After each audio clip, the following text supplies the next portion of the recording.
He's not as ready for it as he thought. Never are. Never are. You think you are, and then it happens, and then you're like, oh, fuck.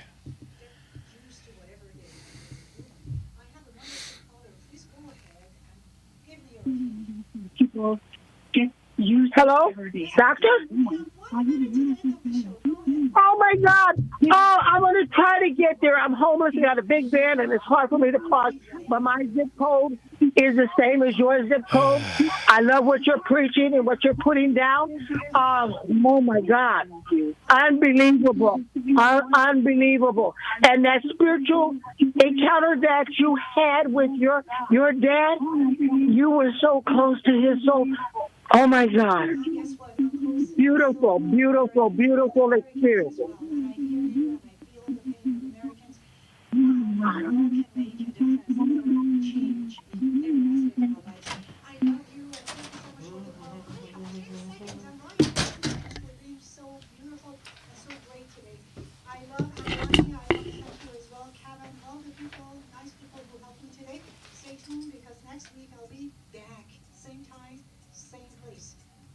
Well, it would be stay tuned for Gunslingers. No, stay tuned for you. Stay tuned for you next week. All right, let's go.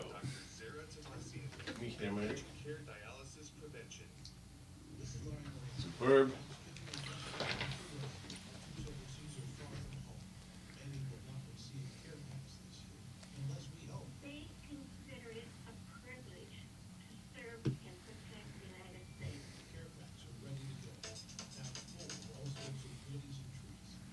Okay.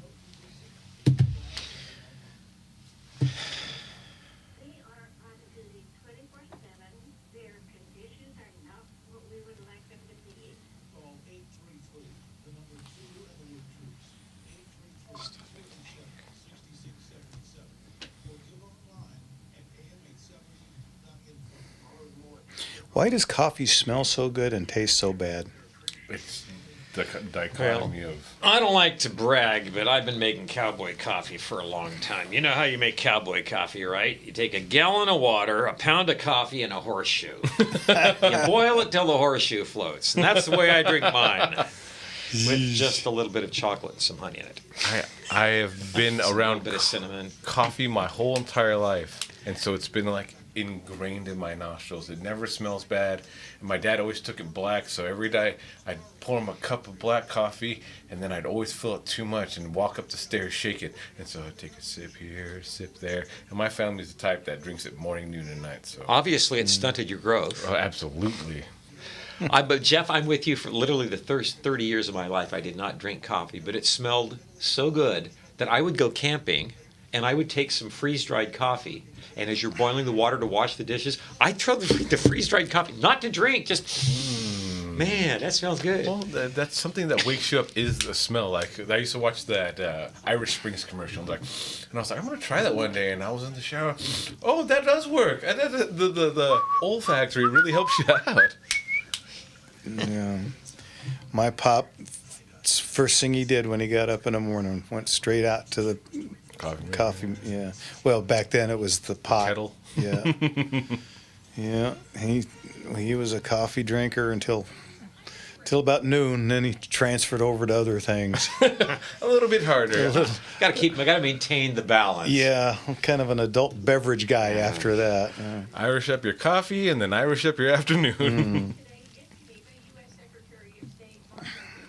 Well, like my sainted grandmother used to say on a cold, wet, rainy night. She'd say, on a night like this, there's nothing like a cup of tea.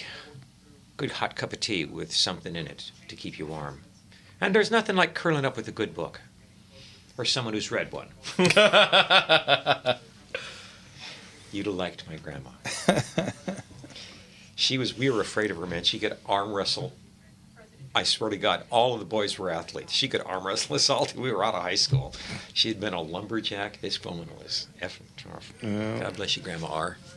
This was the half Native American one. She was tough. She had seen things. Yeah. My grandmother was from Kentucky. That'll do. Yeah, on my dad's side anyway. Didn't know the one on the other side, but she was just the sweetest thing. Just nothing but good memories of her. She was doted on me, and boy, could she make pastry. Oh, you're killing me. Oh, that's where my love of lemon meringue pie came from, because she would make it with the real graham cracker crust and the A little extra lemon in it. 'Cause, the stores never make it strong enough. No. And I mean, this thing, I'm sure I'm doing the fish story, but I swear it seemed like it was this tall with the meringue and all that stuff. Yeah, And then, of course, every morning in the 60s, she would go out, we'd hear the toot-toot of the Helms truck, and we'd go out. And, they pull out that 6-foot-long drawer, and you get to pick whatever donut you... That one, and and he'd have the little glove. Well, the clamper and the wax paper, and then he'd hand it to you, and she'd take it in and put it on a plate and cut it up because it was too. I was a 5-year-old. It was too big. That's the damn thing, and it was a nickel. God, what happened to us? 5 cents for that. I promise you can pay $4 for a donut right now. For one of those, I'd pay 10 gladly. That money would leave my hand faster than you can say Jack Sprat. Those things, I swear, if there was anything better than the smell of the toot toot, and then the truck would pull up, and it was all Doppler effect, visual, smell, olfactory. It was just bang, bang, bang. It was so very good. Apparently got a drinking problem. My favorite joke. Every time I'm watching Airplane, when I do that to people, they're like, "What are you talking about?" I was like, "Oh, you're not cultured." Yeah. Oh man, that Helms truck. They don't. I would, we had the early '60s style. We didn't have the old Divco, and he'd open those big back doors and those drawers, because I have a set. They are literally 6 feet. That's like a '56 Chevy panel van. Mine is a 1960 Chevy, and it's actually a Chevy Apache, which is a kind of a GMC Chevy mashup. Yeah, and which only means that it just makes it freaking impossible to get parts for. Thank you so very much. Yeah, because GMC. Oh, there we go. GMC doesn't make parts, and Chevy only makes Chevy parts.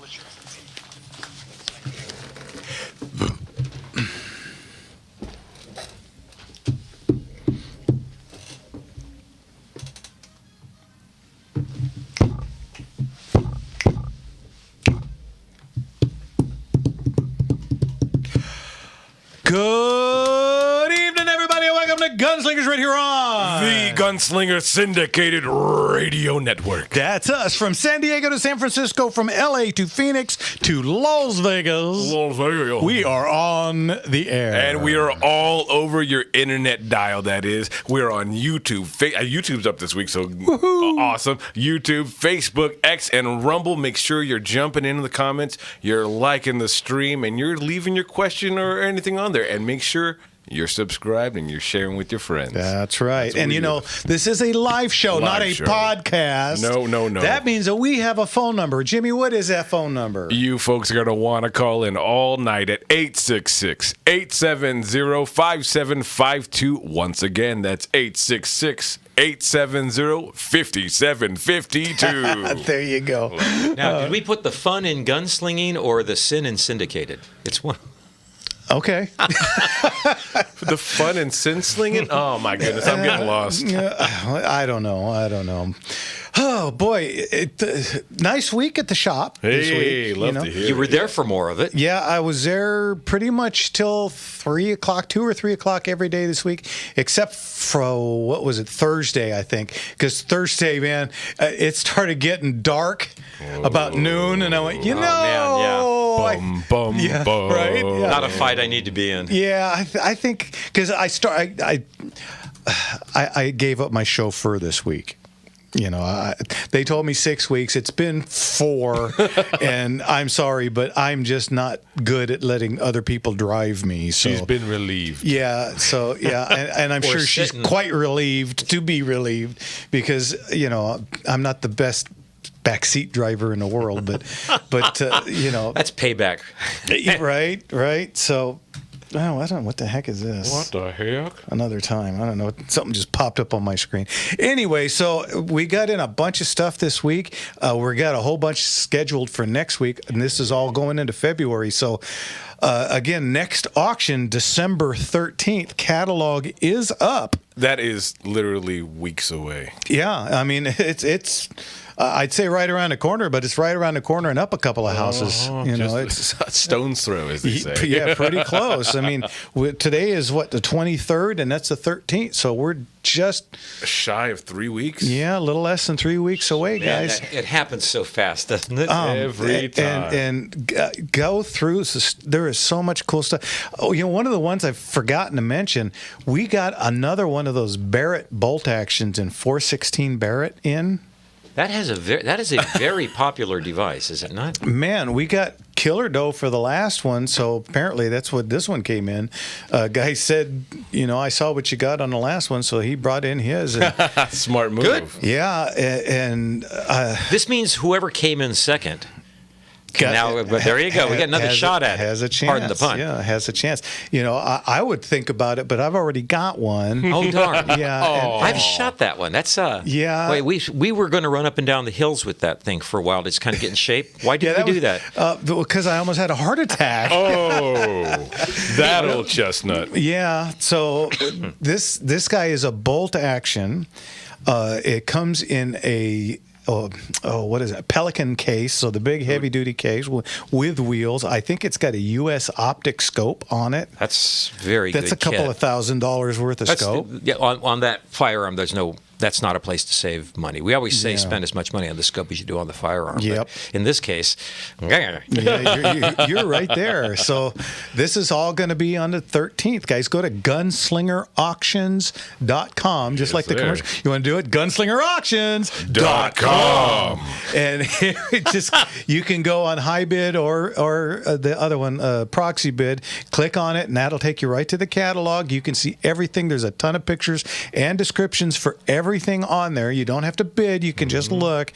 Highly recommend you show up live to the show for that, because it's a lot funner. Oh, absolutely. And make sure you're signing up for the newsletter so you're staying on top of everything that's coming through. Any type of announcement we have, if you want to know when the next catalog is going to be out, it just keeps you up to date. So make sure you're signing up when you hit that page. Well, and my little Poindexter in the back of the shop, Ben, he little. Okay, yeah, my 6'5" Poindexter, he sent me an email 2 nights ago. He's been working on this thing. He picked out 30 highlights of stuff that's in the auction, in the catalog, and it's going to go out in our email.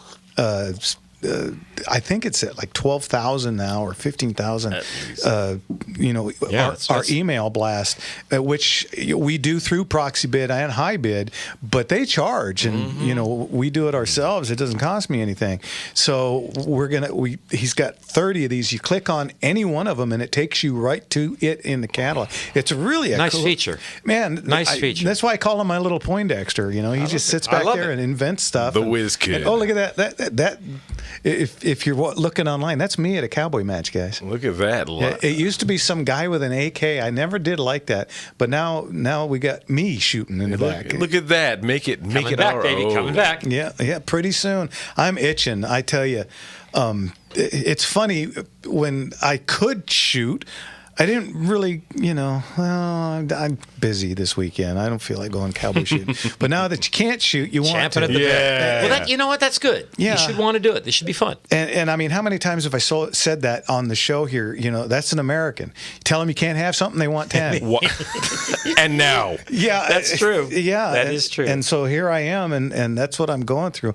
I'm going through withdrawals. I opened the safe the other day to do something, and I saw a few firearms, and I went, oh, I want to go shooting. Oh, puppy dog eyes, waiting at the window. Damn it. I want to shoot. Well, anyway, speaking of shooting, let's get to Richard at the airport. How are you, Richard? Boom.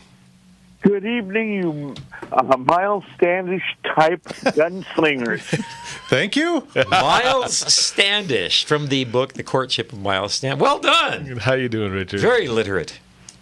fine. And I got a question. What do you think of the duck foot pistol? Oh, that classic. Well, when you've got a half a dozen surly, mutinous crew members, you want to take that away, Jeff? Yeah, I think it was a horrible idea. I think it is a horrible idea. I don't think that it worked very well, and I tend to wonder how many people actually got hurt with their own firearm. It was just what he's talking about, guys. This is a gun. It's usually three prong, 3, 4, 5 barrels. Yeah, and it would go in different directions. And the point was because in the day everything was single shot, so you would cock this and pull a trigger, and it would shoot out 3 rounds in different directions, which, would be okay if you've got exactly 3. It's kind of like, when you watch Karate Guys and the guy throws one punch and then freezes, and then you watch the Karate Guy bing, bang, boom, bam, and the guy never moves until he taps. It's kind of like that, only with a gun. I'm being flanked from the front. Yeah, so, if you only needed one, I don't think you could put your fingers over the other 2 and just shoot the middle one. I don't think that would work too well. So, and then you've got the recoil of 3 barrels going off at once, which probably isn't pleasant, especially because none of those that I've ever handled in person were very big. But room clearance. Again, you've got a half a dozen surly mutineers or pirates on board. Yeah. You got to put yourself in there. Yo ho, yo. Start doing that. Put an eye patch, an eye hook, and or a hook on your hand. See how that feels. I guess it's better if you do have an eye patch on. You don't have to. There you go. A lot less shaving involved. There you go. Yeah. No. I got one for each of you. There you I have 3 barrels, one for each of you. There you go. Richard, you got a joke for us tonight? Yeah, well, we got Thanksgiving coming up. Do you know why the Pilgrims used the Mayflower to cross the Atlantic? The Mayflower to cross the I give up. Because it floated. Well, To get to the other side. There you go. Wait, I got one for you. If April showers bring Mayflowers, what do Mayflowers bring? Pilgrims. Yeah. Pilgrims. I had a paper Pretty joke, good. but it's terrible.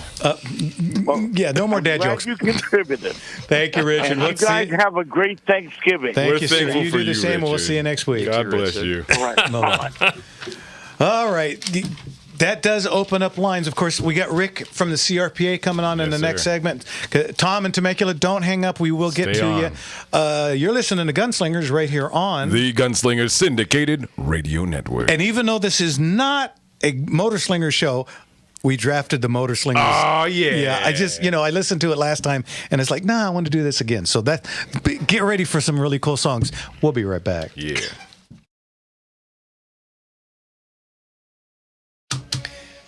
Race all the way to Dead Man's Curve.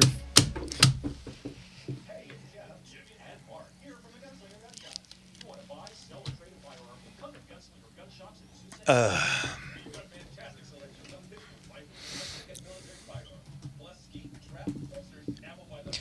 question is up for those wanting to, let me see, if you want to sell a firearm with an FFL, are purchase documents required of the seller? No. Just No. As long as it's legally registered to you, just yourself and the driver's license. Yeah. They just want And to the know where it's firearm. going. Yeah, not where ID it's is been. all we need. We always have to show where stuff comes from, which, that's DOJ and ATF require an ID from somewhere. So.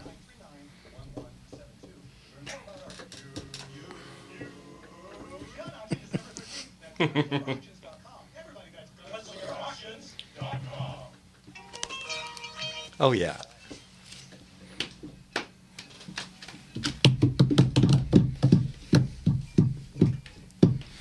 Little Tommy Tedesco via Chuck Berry right there, huh?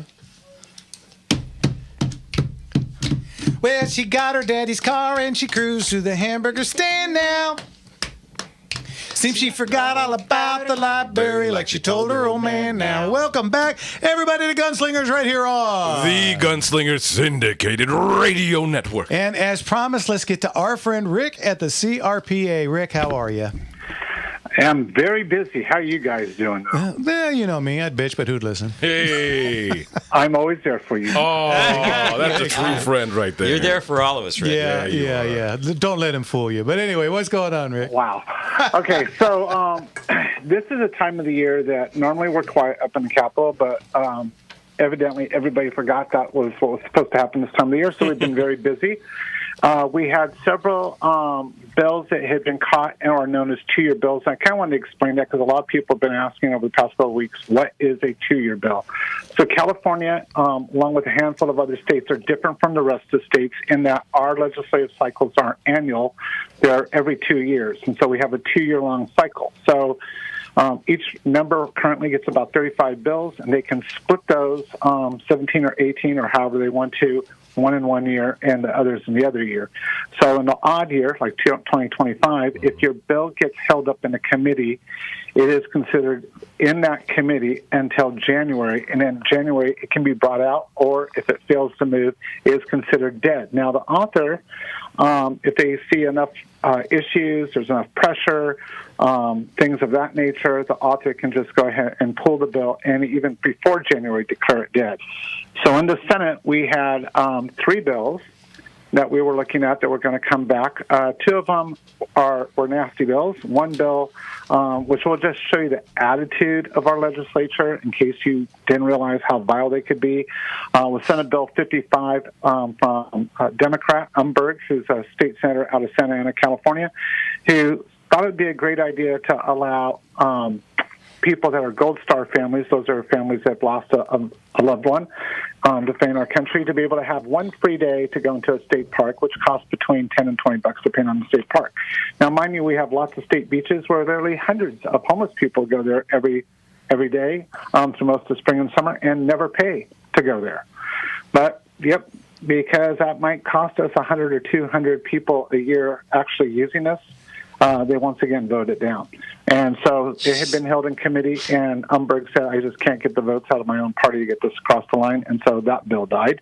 But the 2 bills I think we'll all be interested in is Blake Spear's Senate Bill 15, which was similar to Senate Bill 2, and just it was this maniacal bill designed to go after so many different parts of our Second Amendment community.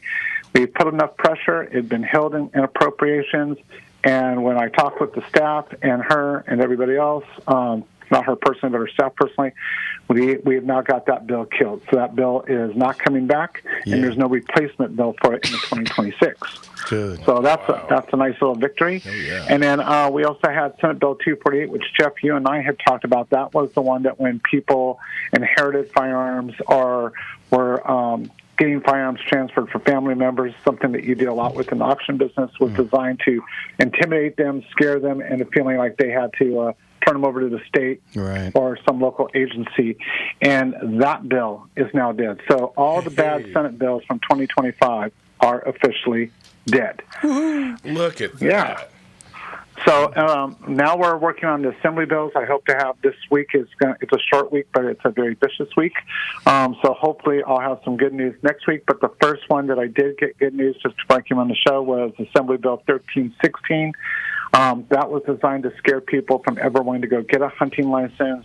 It was to tell them how many people commit suicide. It's just a very negative bill. And that bill was also pulled and now is officially dead. Good. So we still have about 6 of those bills outstanding, but a couple of them are good and a couple of them aren't good, and so hopefully the good ones will stay in. We did get word that our 2-year to 4-year CCW bill, Assembly Bill 1092 from Assemblymember Castillo out there in the Inland Empire, is a go. So it is going to go to hearings in January, and we have a chance to move it forward. So all of that, and then on the court side, no, I don't know anything on the 11% excise tax. But preemptive strike. Yeah, preemptive strike there. But we do have a couple of lawsuits that will be filed early in January because that's when the harm will start. One of those is, you remember, we won in the Ninth Circuit. You can't limit the Constitution to one firearm in 30 days. Now they've tried with the passage of 1078 to do 3 in 30. So we'll be litigating that with a couple other groups, and rest assured that will get knocked out. But they're going to keep trying to find. They'll probably come up with a 5 in 30 bill once that happens. And we're also looking at going after the firearms bill. So there is a notice, Jeff, that you'll get probably either Monday or Tuesday that has all the new laws coming into effect for FFLs to know and all the things that we're doing to fix that. So very busy in the courts, very busy in the legislation. Lots of wins. But winning. Yeah. Rick, Tom from Temecula, he's going to ask about this buying parts, what's going on with this? So that's what's coming to you. It's literally, I'm looking at the document from the lawyers. I'm sure you're going to call me at least a dozen times on this. It's a 12-page document that deals with everything that is going to come on parts. So basically, everybody's getting a notice from the big companies like Midway, et cetera, that they're not going to be shipping to California. They can only ship directly to FFLs. So for a lot of the parts that we would have normally been able to have shipped to our homes, those no longer can be shipped to our homes. They have to go through an FFL. And what are we supposed to do? You guys, that's what this package will show you. It's how much you can charge. And currently, DOJ is still trying to figure out how they're going to implement this, even though we're only 5 weeks out from it being enacted. Wow. Hey, 5 weeks for DOJ is a good time. Usually it's 2 or 3 days. Right? Yeah. Another crazy loophole that they have no access or plan for. Well, yeah, the left just keeps throwing the spaghetti and death by 1,000 cuts. Yeah, DOJ doesn't know. I want to say something for the people at DOJ, not for the leadership at the very top, but for most of the agents and people on this that I've got to talk to that work for DOJ. And I know there's some bad apples in the group, but a lot of them are like, hey, and they literally do. They literally had people from DOJ say, please don't saddle us with this. We don't have the time, the energy, et cetera, et cetera, et cetera. And the understanding of... There's no framework. And they keep saddling with it, and evidently when an attorney general has enough time to play all sorts of political games and the chief of staff to get themselves in all sorts of trouble with the FBI, is because they don't watch what they're doing there either. So, Oh, real quick, Rick, just going through, if everyone's watching online, this is the new copy of The Firing Line on there. You just touched on people kind of being apprehensive about getting their hunting licenses and all, and you've got a great piece, Preserving Hunting, in there, the vital pillar in defending Second Amendment rights in California. I suggest everyone who has it in hand or does not yet, go ahead and check out that one. And another point I wanted to jump on as well, another great piece, was the National Medical Society endorses firearm suppressors.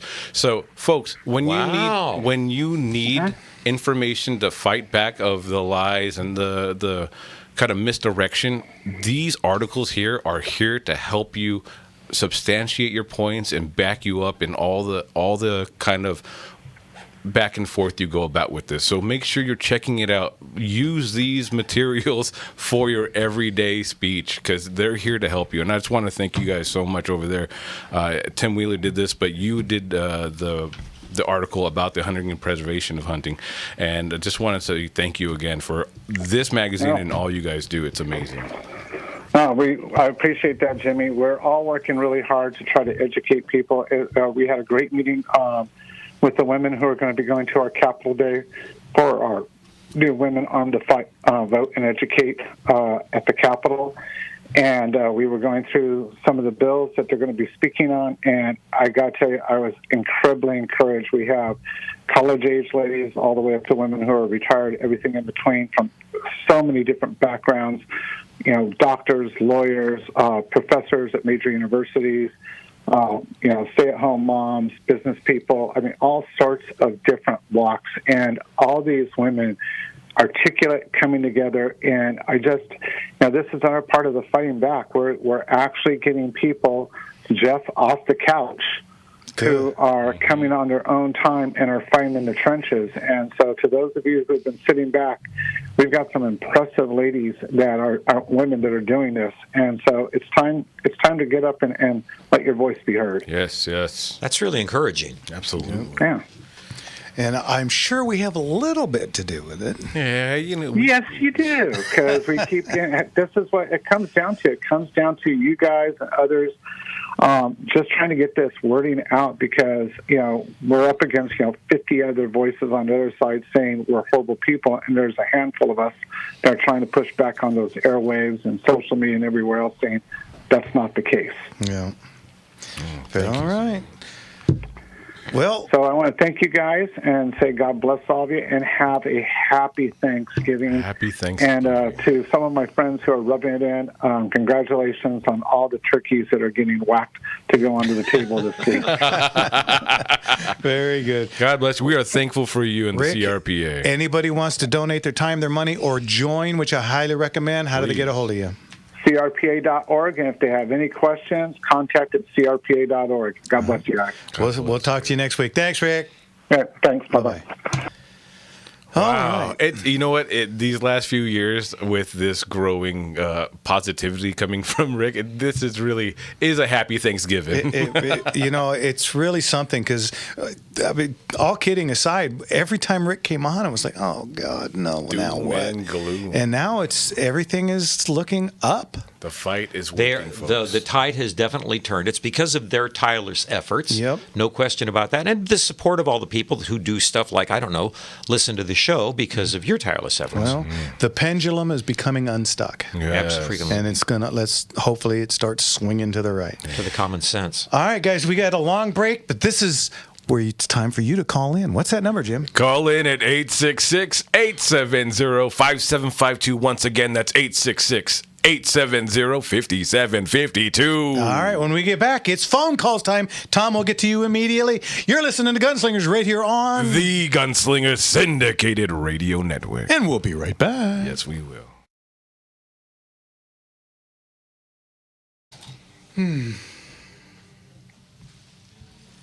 Oh, Silly Wabbit wants to know what's going on with Catalina deer. Oh, hey. Somebody's reading CRPA. Well, make sure you are reading. They did a nice big article about that as well. Keep up with it. Let's see.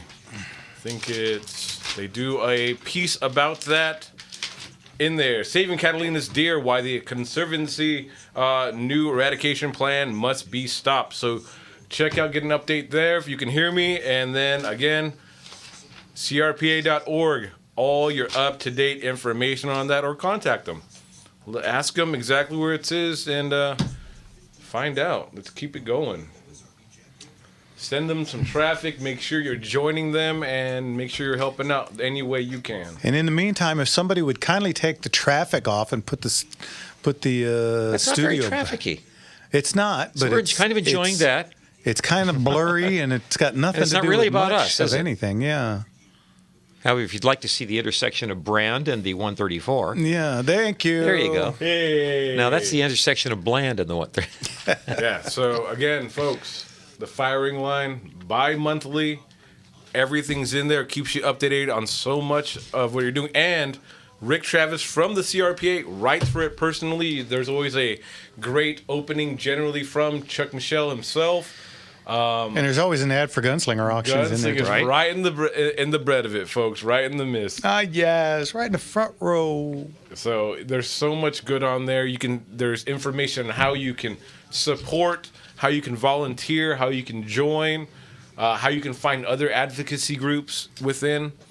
There's so much good stuff. So Most of all, things you can do to support so that it's not a tidal wave, but the snowball is definitely starting to roll down our particular hill, isn't it? absolutely. I just saw this and it gave me a couple of questions for you, Jeff. Have you had a chance to try any of the Canics, those Turkish-made?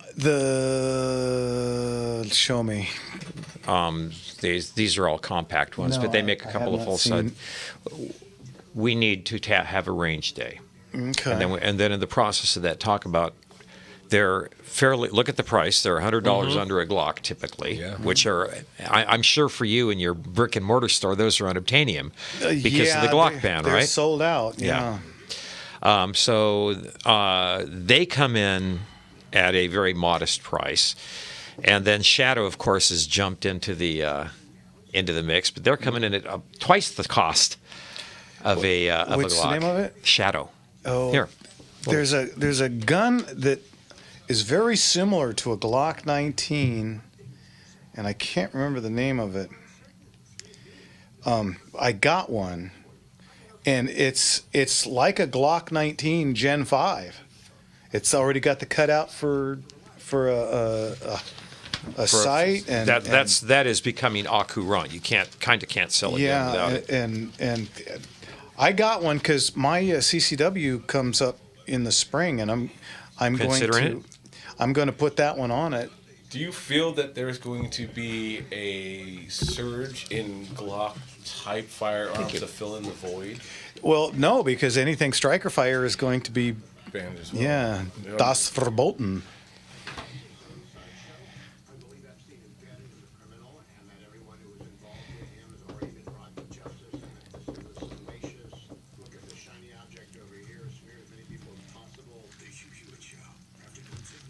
Oh yeah, on that last point about getting things, gun parts and all that, home gunsmiths or anything like that, it's really put a damper on them. Oh, you're done.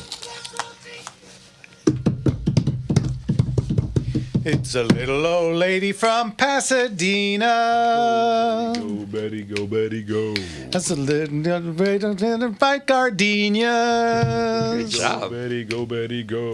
But parked in a rickety old garage is a brand new shiny red super stock Dodge. Yeah. And everybody knowing that there's nobody meaner. Welcome back, everybody. I told you it's a Motor Slingers theme. Hope you're listening, Leon. But it's a Gunslinger show. Yes, sir. Yeah. Hopefully Leon's out there listening. All right, as promised, let's get to our friend Tom out in Temecula. Hey, Tom, long time no hear. How you been? Evening, Tom.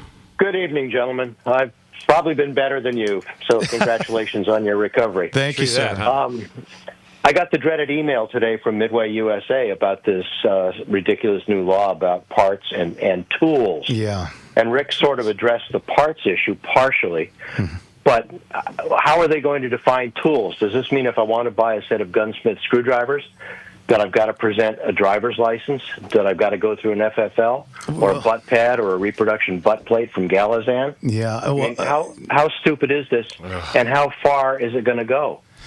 Well, unfortunately, as Rick did point out, we don't know because DOJ doesn't know because this is just another slipshod, poorly put together, stupid bill that the left just said, let's just do this. And nobody knows, nobody understands. It's kind of like reading Chinese stereo instructions. It makes no sense whatsoever. And welcome to California. This is just another stupid thing done by stupid people who should not be in charge of anything outside of maybe puppy patrol. They wrote it just to hinder. That's all it is. Yes. If you're looking for logic, it's a waste of time, Tom. If they would just say, we don't want you to have a gun. Yeah. You could almost even respect that. At least you'd know where they were. But yeah, as these gentlemen say, it's just a hindrance. Yeah. Well, next time Rick is on, I'd like you to discuss with him the possibility of, or the reasonableness, the reality of a legal challenge to this particular law. I know that he's got a lot on his plate, and so does CRPA, but this is beyond the pale. This is like, I'm wondering when I'm going to get to the last straw about living in California. And I'm old. It doesn't make economic sense to move. But I'm getting so irritated at this state and the stupid things they do that I may pull the plug. I completely understand, and I'm right there with you. I'm just, I'm so sunk in here that I mean, it's going to take something. But there is some encouragement, right? Yeah, there is encouragement.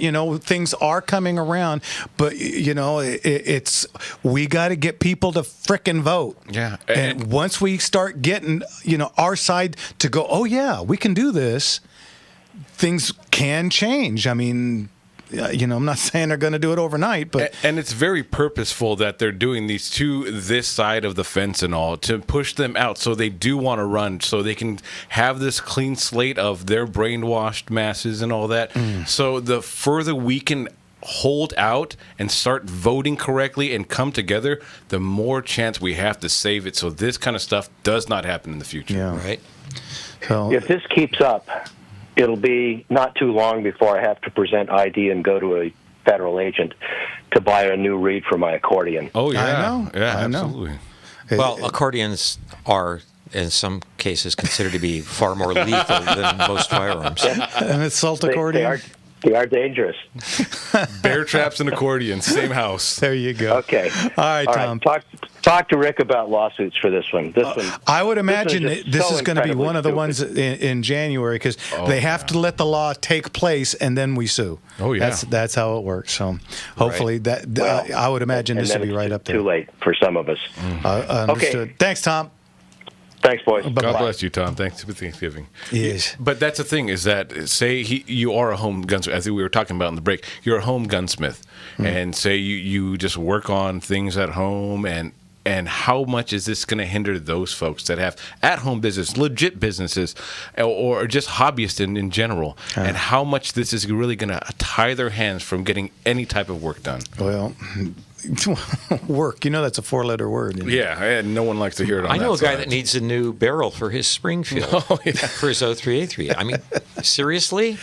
Well, first you got to find one. They're not exactly dropping out of trees anymore. I mean, but they are still out there. But I mean, seriously, I got to register for a rifle that's at this point 122 years old. Yeah, I know. 122 years old. Are people storming the Reichstag with bolt-action rifles? Is that what's going on? Well, the same. If your Ruger Vaquero goes down, if you need a new hammer, you're going to have to do the same thing because at the end of the day, after you fix that, you're going to go rob the bank and in the train on the way out, as you hop on your horse and scoot to the next. But that does illustrate the absurdity of it, though. Well, you're right, Jeff. Adjust your bandana.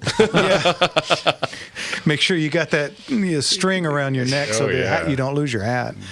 But these are the times that we are living in, right? Yeah. Oh, by the way, we have a really upset. I gotta stop reading the people on the internet. I mean, sometimes it's so funny, because they get so upset. Do you know when we talked about 97s a couple of weeks ago? Oh yes. Do you know that on one of the, I think it's YouTube, that has over 250,000 views now? Because of the 1897. Yeah. No, because people need to tell me I'm wrong about the 12 gauge buckshot. Mm-hmm. Yeah, double lot buck, because I said basically basically it's a 9mm and it's not. Oh, I'm sorry, it's 33 caliber. Yeah, it's darn. Yeah, it's an itty bitty little bit smaller and it's a little bit lighter because it's only like 60 grains. And people are piling on. Oh about that? yeah. Oh man, I mean, I've been called homework. Moron. I've been called. What do you know about firearms? I'm a world champion. Well, yeah, shooter. but the guy that works at Walmart, he knows way more than I do about guns. That's just hysterical. How I make a living. That but is hysterical. My Uncle Jerry told me once. Yeah, my cousin who lives in the tree says. No, and I understand you do put out information out there, and they have the right to critique. But when they're getting so nitpicky about these things, hold your horses. We understand. It's not nitpicky; it's persnickety. That's the one. You're getting a bit persnickety. So this last week, we got a guy that's just up in arms because he says it's Hucklebearer. Remember, we fact-checked this before, folks. Last week, we talked about Tombstone and how I'd love them to get back in there and make a master of it and tweak a few little things and make things a little correct, such as this is funny when he's looking at his feet. Right. Why does he say that? And, Val shooting 3 rounds out of a 12 gauge double barrel, Morgan getting so upset about people being shot that he runs right out into the street screaming and goes right down the street and starts shooting pool. It's just small things, but Huckleberry. I hope our friend is listening because the cast from that movie has said, no, it's Huckleberry. It's Huckleberry. Val Kilmer's book is called "I'm Your Huckleberry." Well, what does he know? Yeah, right? He just said it. That's fine. Do you remember the Golden Boot Awards? Oh, my goodness, yes. The Golden Boot Awards they used to do out in L.A. For cowboy actors. It was cowboy. Yeah, it was kind of the Hall of Fame of cowboy actors, and I used to have the privilege to get front row seats for that every year because my cousins are billionaires and they buy bought the tickets, and Fun folks there. oh man, I mean, I got to sit meet you away from Val Kilmer, who went in and did a whole speech on, thank you very much for the award, because for Tombstone, and he was a big advocate for New Mexico, and he wanted people to go to New Mexico to make movies. And at the very end of his about 10-minute speech, he said, "So if you ever do decide to come to New Mexico to make a movie, give me a call. I'm your Huckleberry." Right there. He did Well, not he was say- saying it wrong. Yeah. Why didn't I think of that? I watch everything on closed caption because I have too much noise in my house. So if the closed captions got it wrong, then I'm a nut job, right? Yeah. Well, it's Huckleberry. It's not bearer. Man, you got to be.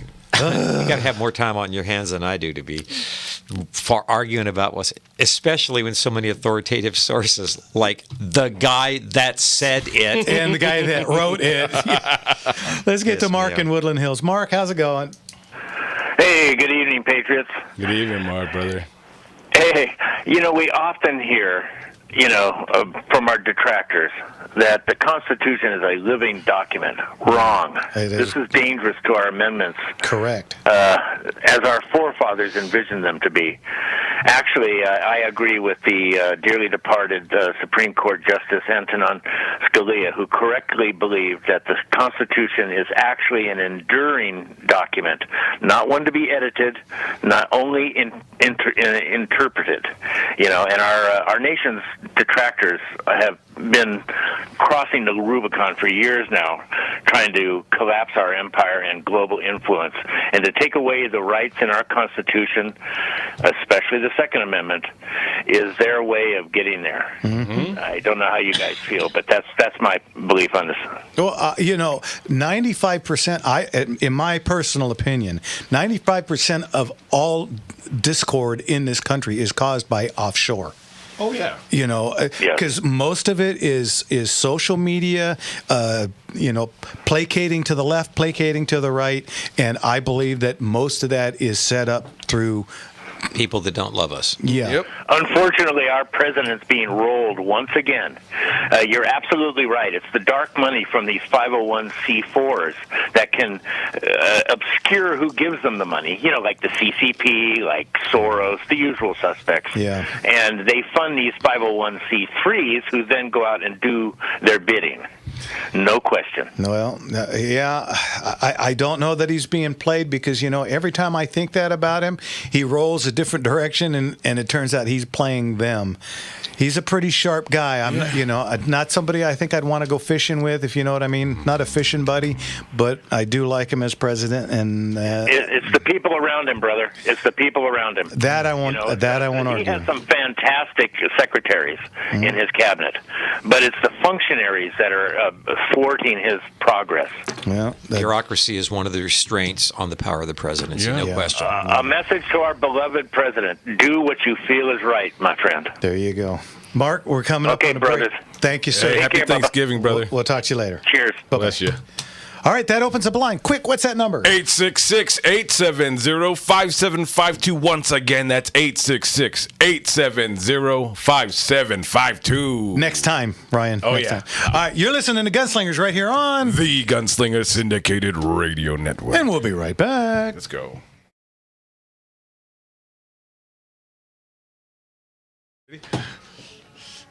We gotta give it a little more time instead of having you have 30 seconds, 10 seconds, 2 seconds. Okay, we're going.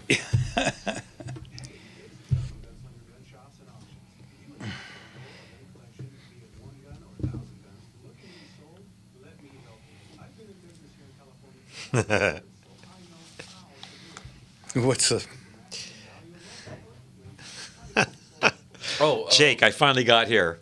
Old Bark says, quarter in the jar, please. Tough but fair. Mr. Enigma out in Texas bought some 5.56, and he's wanting to see, and he got it for, I think he said 48 cents per round. That's the M855, though, right? Yeah. Comparable still with California, or do you see a rise on our side? No. I've seen it for about $16.99 at its best. Yeah. Normally, and you're in the $20. Yeah, we all get them from the same place. So. Oh, I love this. That hot Rod Lincoln. Oh, yeah.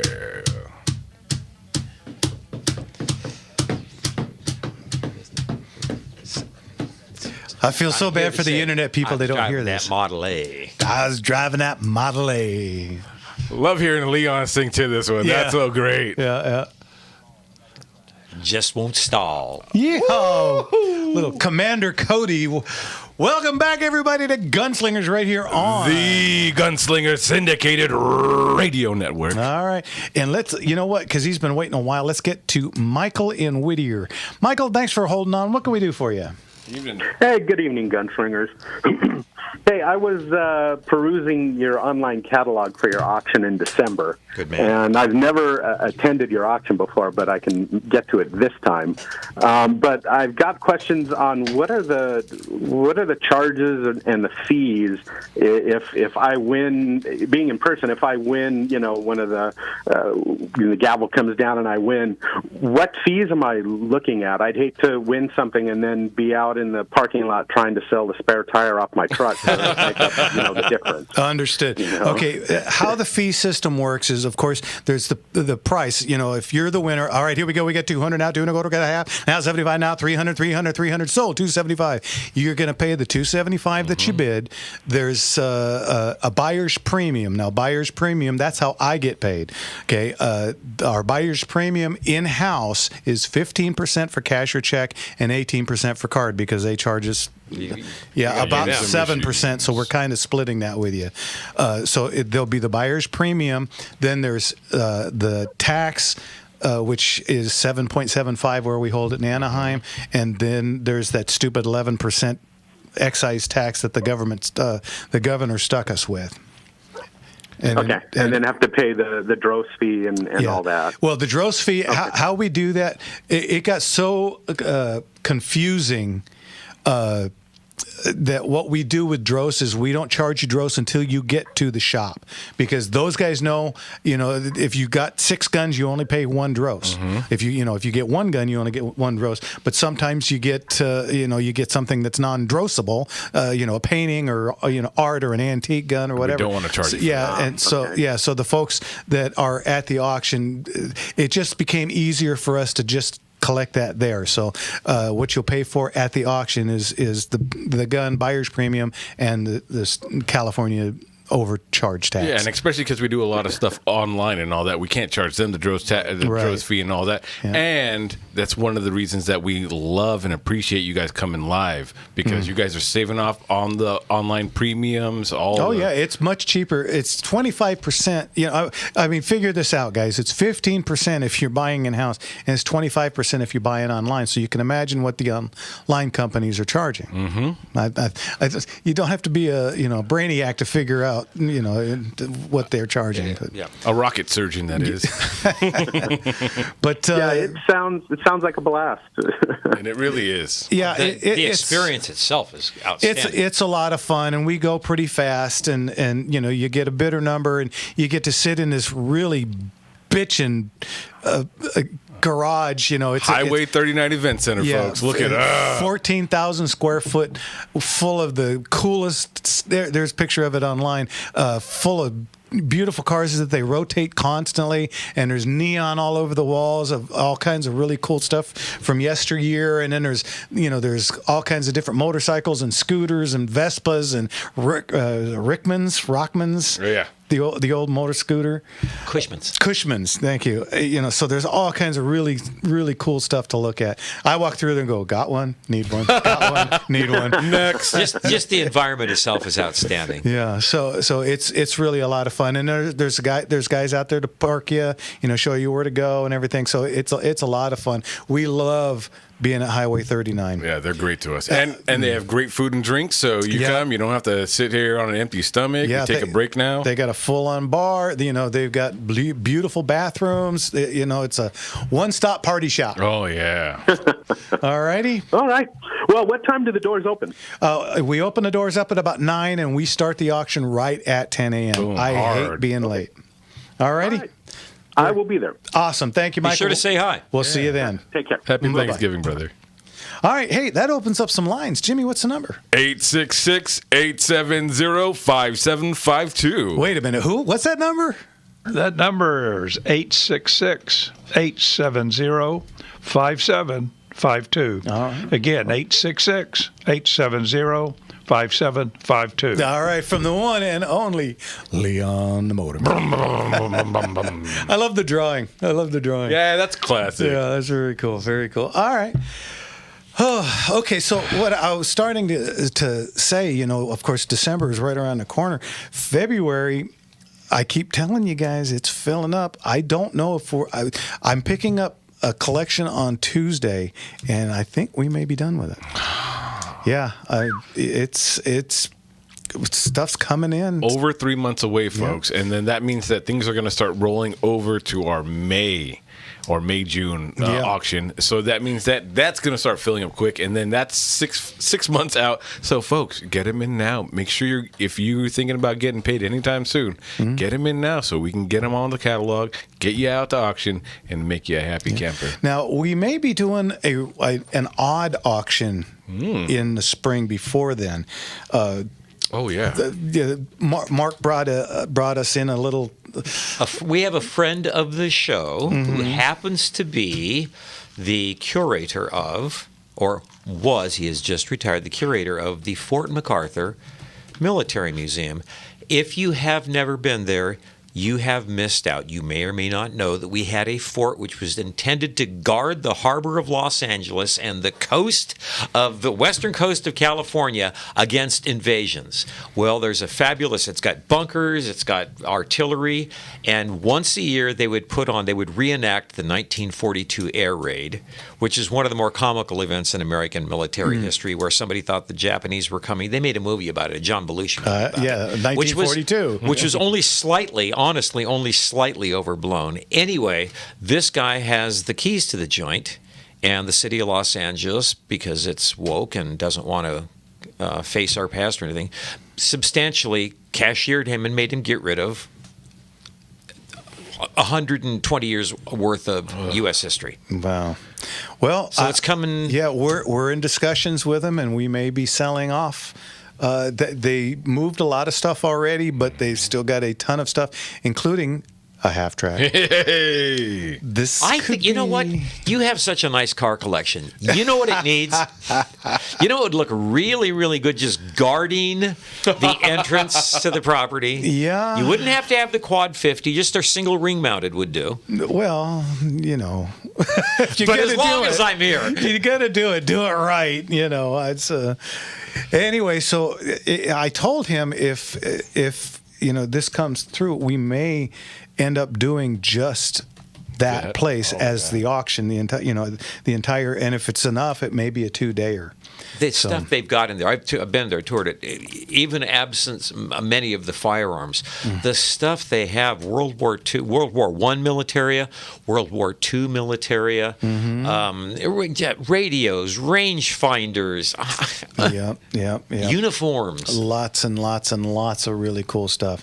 And of course, I told you guys for February, we did get the Marissa Wayne collection.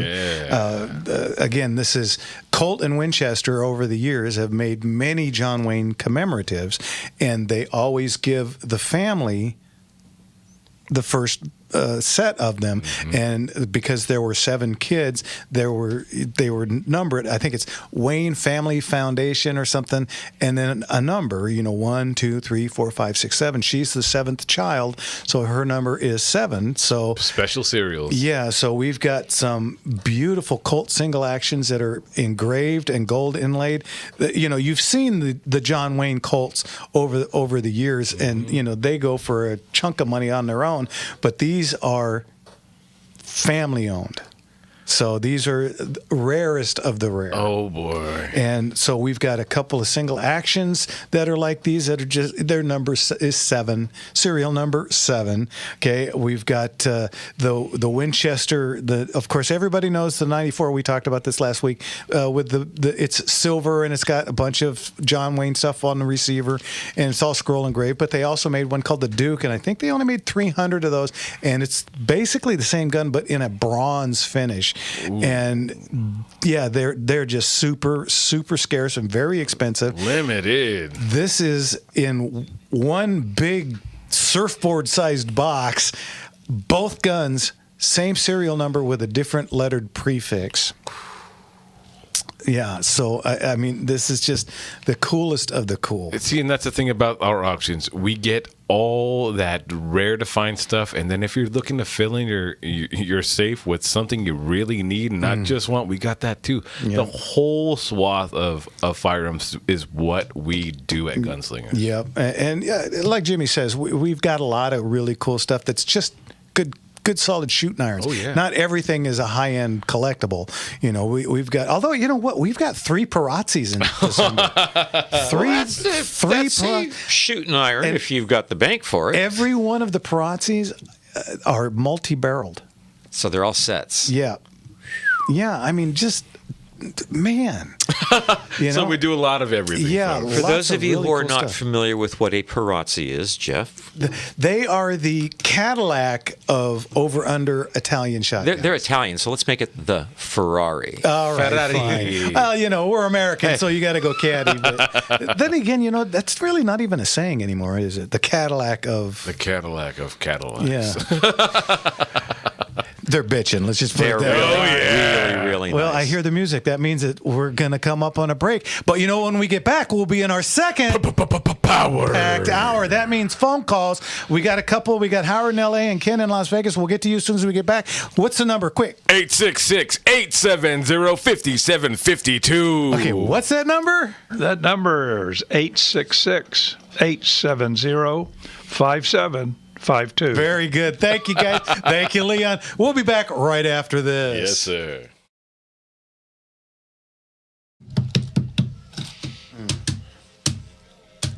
Surf City. This may be the first song I ever actually heard on a radio. Really? I lived in a small country in a small town. That little old lady from Pasadena, I love the bass line. Because, you know, the little old lady from Pasadena. I can't hit that note, but, you know, the bass is little old lady from Pasadena. Contrary motion. That's good. That's good writing. It's so cool. Yeah, absolutely so cool. We haven't had a chance to discuss this yet. Cal Raleigh did not get MVP. Aaron Judge did. 50 years from now, people will be talking about Cal Raleigh's 60 home runs, switch hitter from the catcher's position. Mm-hmm. Will people be talking about Aaron Judge's 343 batting average 50 years from now? It's a good average, but yeah, I don't know.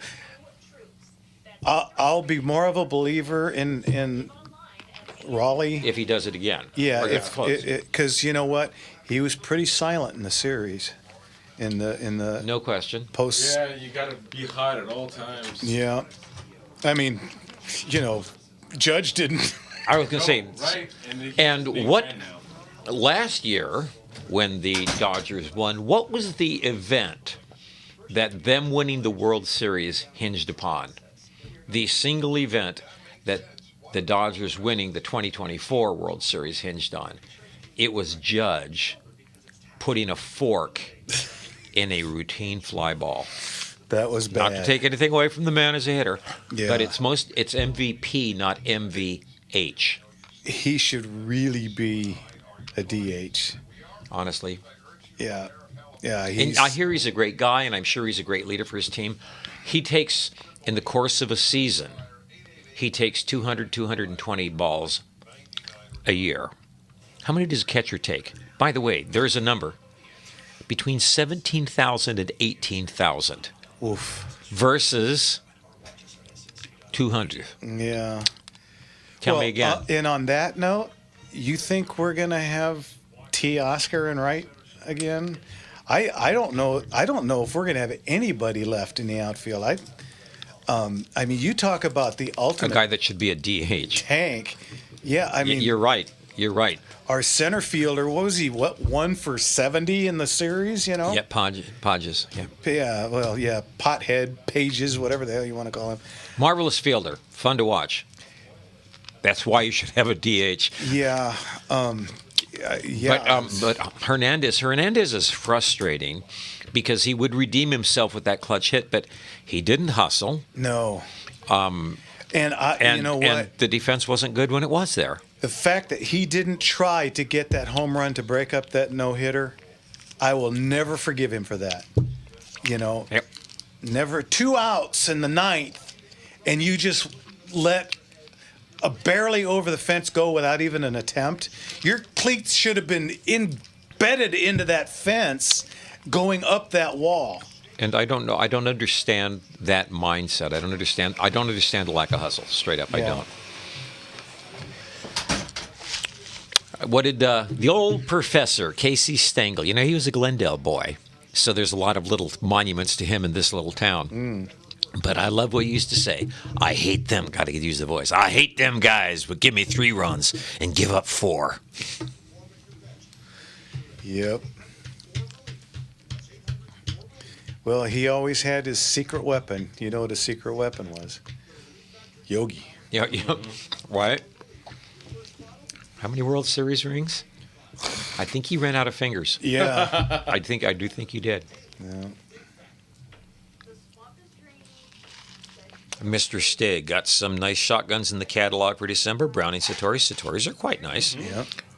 Anything has a Deanna grade on it has me quickly skipping over. Too rich for my blood, he says. Yep.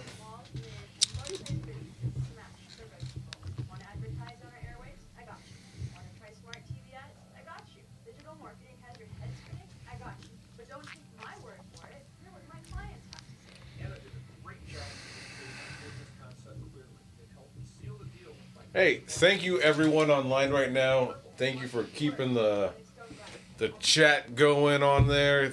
You guys are amazing. Make sure you get everyone on. If you're just watching and you haven't left a comment or anything, hit that like button. It helps us get us out there even more so. You can see that our subscriber count on everything has gone up a ton again. Love to see it, and we thank you guys. You guys are the best. Howard in LA wants to talk about CRPA meeting again. I wasn't there this week for reasons which you'll understand. Mm-hmm.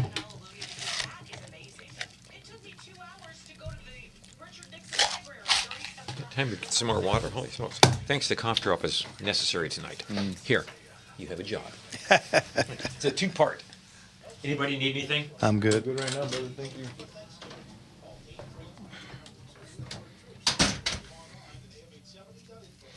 Is that trash can behind you, Jim?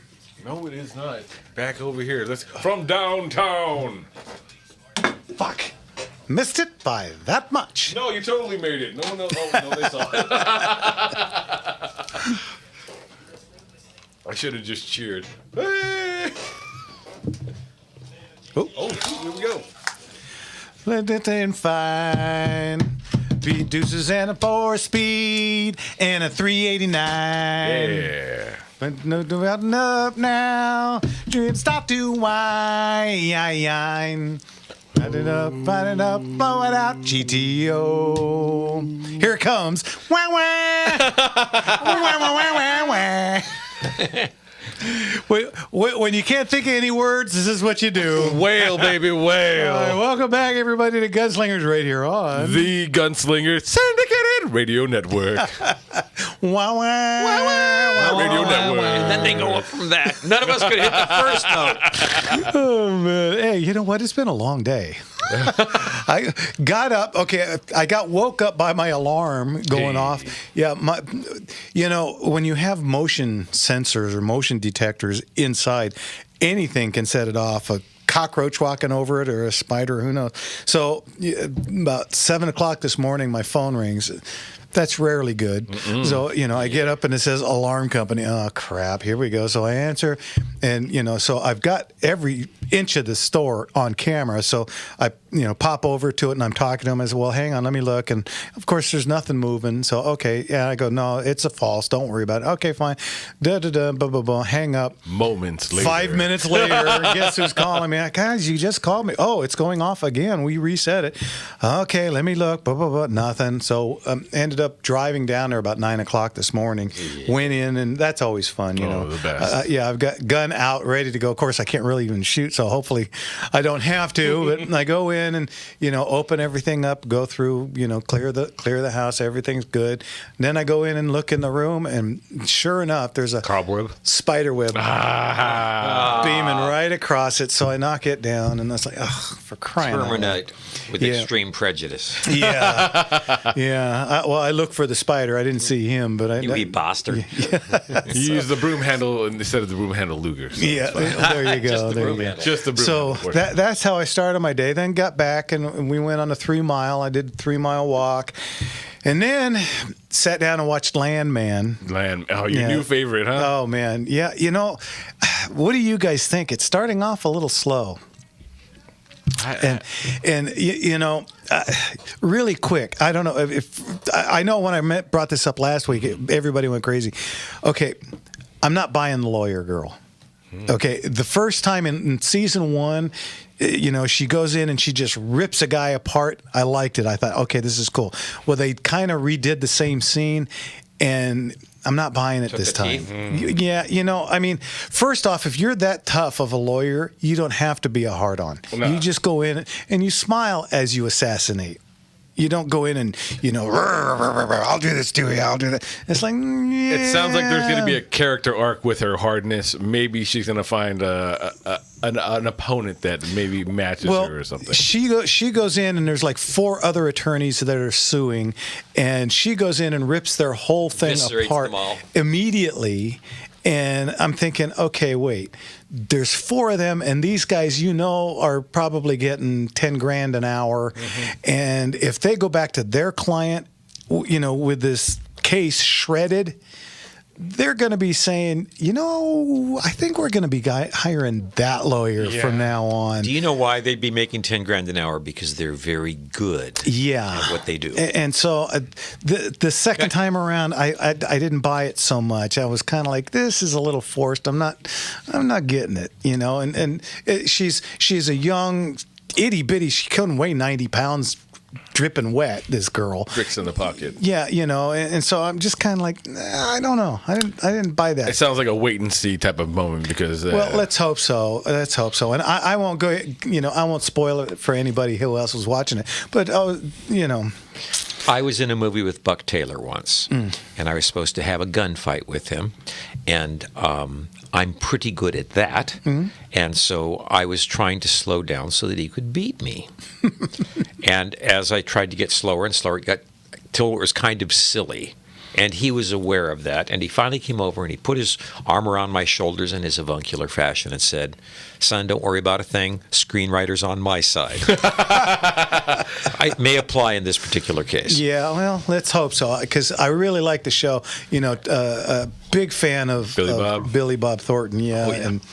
And Billy Bob, come on the show. That would be interesting. Please. Tommy reminds me of me. Because that's not entirely incorrect. No. I mean, outside of the smoking, constantly in the truck, constantly on the road. Well, I got 400 miles to drive, but I'll be back in 2 hours. Yeah, that's me. I got to be in Vegas in 40 minutes. I got to leave soon. I better leave soon. Oh man, traffic's gonna be horrible. So it really reminds me of me. But anyway, let's get to Howard out in L.A. How are you, Howard? Evening, Howard. I'm not dead yet. Hey, always good to hear. That's a bonus, yeah. Mark, is there going to be a CRPA meet in December on the 17th?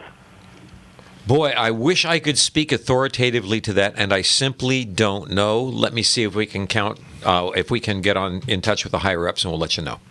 Okay? I got other questions. I gave Jeff I called the Orange County store where he was at, and I gave him a couple of phone numbers. One for the guy who took over McCoy's M1 match tuning business, and another one for an outfit up in, I think it's Reno, that makes globe sights for the M1. They really help when you've got old eyes. I'd imagine so. I would think so. They do Springfields? A ring that appears to have a 16-minute 16 MOA hole in it, and you could put the 6-inch, maybe it's 18 minutes, you could put the 6-inch bullseye in the center of that, and you don't get any blurring like you do, like I do when I put the pumpkin on the post or the bullseye on the post. It turns into a rounded stick. Well, that's very cool. Howard, I don't know who you talk to when you call, but do me a favor and call me back and talk to me personally, because I definitely was not the one that you talked to, because, of course, the Don McCoy, the real McCoy, the guy who built Garands for up until 92. Yeah, and I've got one, and I absolutely love That's Camp Perry stuff. Yeah, these are shooting machines, and I would love to have the number of the guy who took it over. So, boy, so would I. I need a barrel for a Springfield. He's got a real job. This is a hobby for him. Okay, well, that's fine too, but right, as long as it can get done somehow, that would be awesome. Anyway, Howard. Don would have it done in like 2 weeks. Mm-hmm. You'd fill out a card when you dropped your rifle off, and you drive home. I'm doing it, from San Diego to West LA, and the card was damn near at home by the time I got home. There you go. It was really fast. Yeah, and incredibly accurate. I absolutely love my real McCoy. Anyway, Howard, we got more phone calls. We got to go. Yeah, go ahead. Thank you, sir. We'll talk to you later. All right, let's jump over to Ken in Las Vegas. Ken, what can we do for you, sir? Can you make me younger? Nope, I sure cannot. But what else can we do for you? One of these days, I'm going to ask somebody and get lucky. Keep trying. If you do, let me know. Yeah. I listen to you guys on my way to work. I'm sitting in the parking lot at the Flamingo right now before I go into work. Oh, wow. Love the show. Thank you, sir. Thank you for what you do. Oh, you bet. We appreciate you listening. Thanks for that. And you work at the Flamingo. That is so cool. Yeah, I've been a landscaper here for 40 years. No kidding. Wow. Talk about must be good at what you do. Yeah, no kidding. Anyway, what can we do for you? I don't do much anymore. Anyway, I've got a daughter that lives in Temecula. Mm-hmm. And when I leave this world or I get too old for my guns anymore, she wants my guns. Okay. So my question is, in terms of handguns, what's legal for me to leave to her? Pretty much anything, because, this is called the intrafamilial transfer, and even if it's not on the California approval list thingy, you father to daughter, you can leave her pretty much anything unless it's literally illegal in California. Like if it has a stock or threaded barrel kind of, if it's listed as a so-called assault weapon. And one more thing, magazines. Yeah, magazines. It has to be 10 or less. Okay, so I can leave it to her, but can she shoot it? Yes, she can legally own it. So a P365, a Shield Plus, a Bodyguard 2.0, that's all legal. Yep. Absolutely. Yeah. Like I said, it's called an intrafamilial transfer. All you got to do is she'll have to find a gun shop that will accept them and, actually understands and knows the law. Right. And you sent them to that shop. She'll go in and do the paperwork for it. She will need her FSC card. Yeah, she'll need a firearm safety card and a driver's license and a second proof of residency. Wait 10 days, and she can pick them up. Cool. Okay. Okay, thank you, guys. Hey, if it's Temecula, go by Jeff's store. Yeah, you can do that. All righty. Okay, thanks. Hey, thank you, and thanks for the call, and say hey to the Flamingos for us. Hey. We'll see you later. That's cool. He called from the parking lot of the Flamingo. Look at that, ready to go into work. Really cool. Thanks really so cool. much. All right, you can take that land down, Luxor? I say Mirage, but I think they're gone now. All right, you're listening to Gunslingers right here on the Gunslinger Syndicated Radio Network. More phone calls when we get back.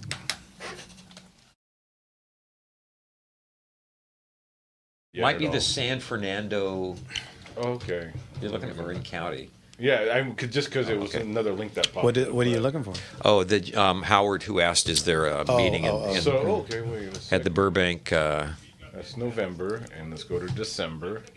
So the San Fernando one is on the 17th. Yeah, that might be the San Fernando region, and it's scheduled. Yeah, it looks like 7 p.m.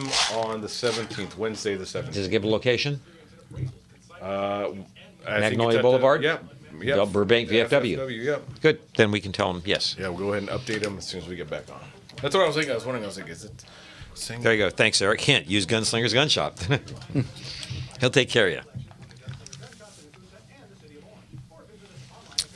Hey, it's me as a chipmunk. Hey, faster.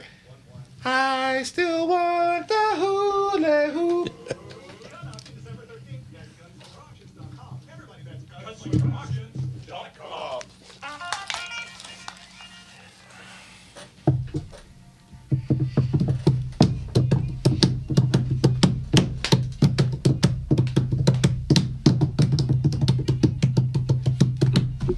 Love that arpeggio. We're back among the woods, among the evergreens. Them's in a long cabin made of earth and wood. Who lived a country boy named Johnny B. Good, who never ever learned to read or write so well, but he could play guitar just like a ringing a bell. Go! That's Chuck Berry doing Chuck Berry, by the way. Oh, Chucky doing Chucky. I tell you what, welcome back, everybody, to Gunslingers right here on the Gunslinger Syndicated Radio Network. You know, I was going to say we got lines open, but apparently they're filling up. So, all right. Well, what's that number anyway? 866-870-5752. Want the man to give it? That number is 866-870-5752. All right. Again, 866-870-5752. All right. We got to fix that because I'm always interrupting him. We got to get another one. Edit. And just an update for our last caller. We do have the... Oh, Howard in L.A. Howard, yes, there is. It's on the 17th of December at the San Fernando VFW off Magnolia. It starts at 7, ends at 8:30. There's your update. Looks like it's going on. USS Gudgeon. Gudgeon. Okay. Yes, there we go. So there's your update. Do what we can. All right. Hey, let's get to our friend Sean in Covina. How are you, Sean? Hey, evening, Sean. I'm doing good, and greetings to the three amigos. Thank you, sir. I would like to talk to Mark about his the competition he does with the Wild Bunch and what it is and how he does it. But first, I want to have a little sidebar with the professor.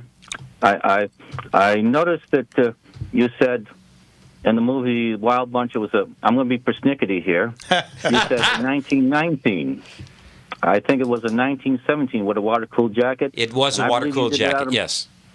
And you did that on purpose, though. You always do these little things a bon to bring mot? me back. You're like my Professor Baldwin from Cal State Fullerton. You do these things on purpose, and I know that. Absolutely. Anyway, back to you. Back to the professor. You do a Wild Bunch competition. I'm interested in how you do it. I know you have a 1911. Do you use your 03 unit? And what other firearms do you use? I'm interested. Please tell me. This is a sport which, like cowboy action shooting, is still evolving. And I know, Jeff, you've done it too. What do you think about it? You know, I really liked it. It's just, it's a time thing for me, and I don't have Having time to load and shoot and train it. Okay. The same thing is true as with cowboy shooting. The firearms, with very few exceptions, were never meant to be shot as much, as fast, as often, or as hard as we shoot them.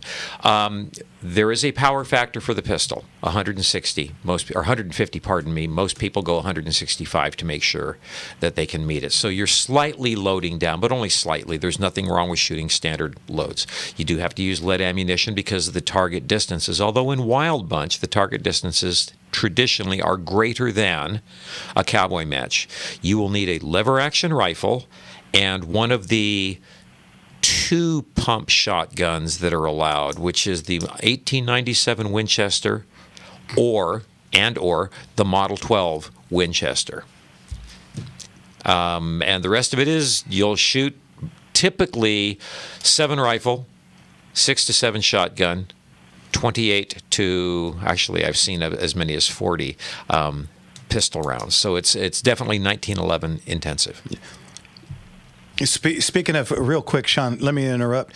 What do you think of the new rule possibility on the shotgun? Picking up the shotguns? I like the idea, and the reason I like the idea is it allows clean shooters to shoot clean matches, and if there's going to be a time penalty, the time penalty will be made up by reloading and re-engaging the target. It feels better to people to be able to hit targets. I think it's a great idea. I'm glad to hear that because I agree with that 100%. Yeah, I think it was a good idea. Okay.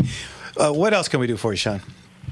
Well, I really fun. Said there's no way you can. I said that you couldn't do a remake of the Wild Bunch, and I may be wrong. I'm going to picture the Wild Bunch 2.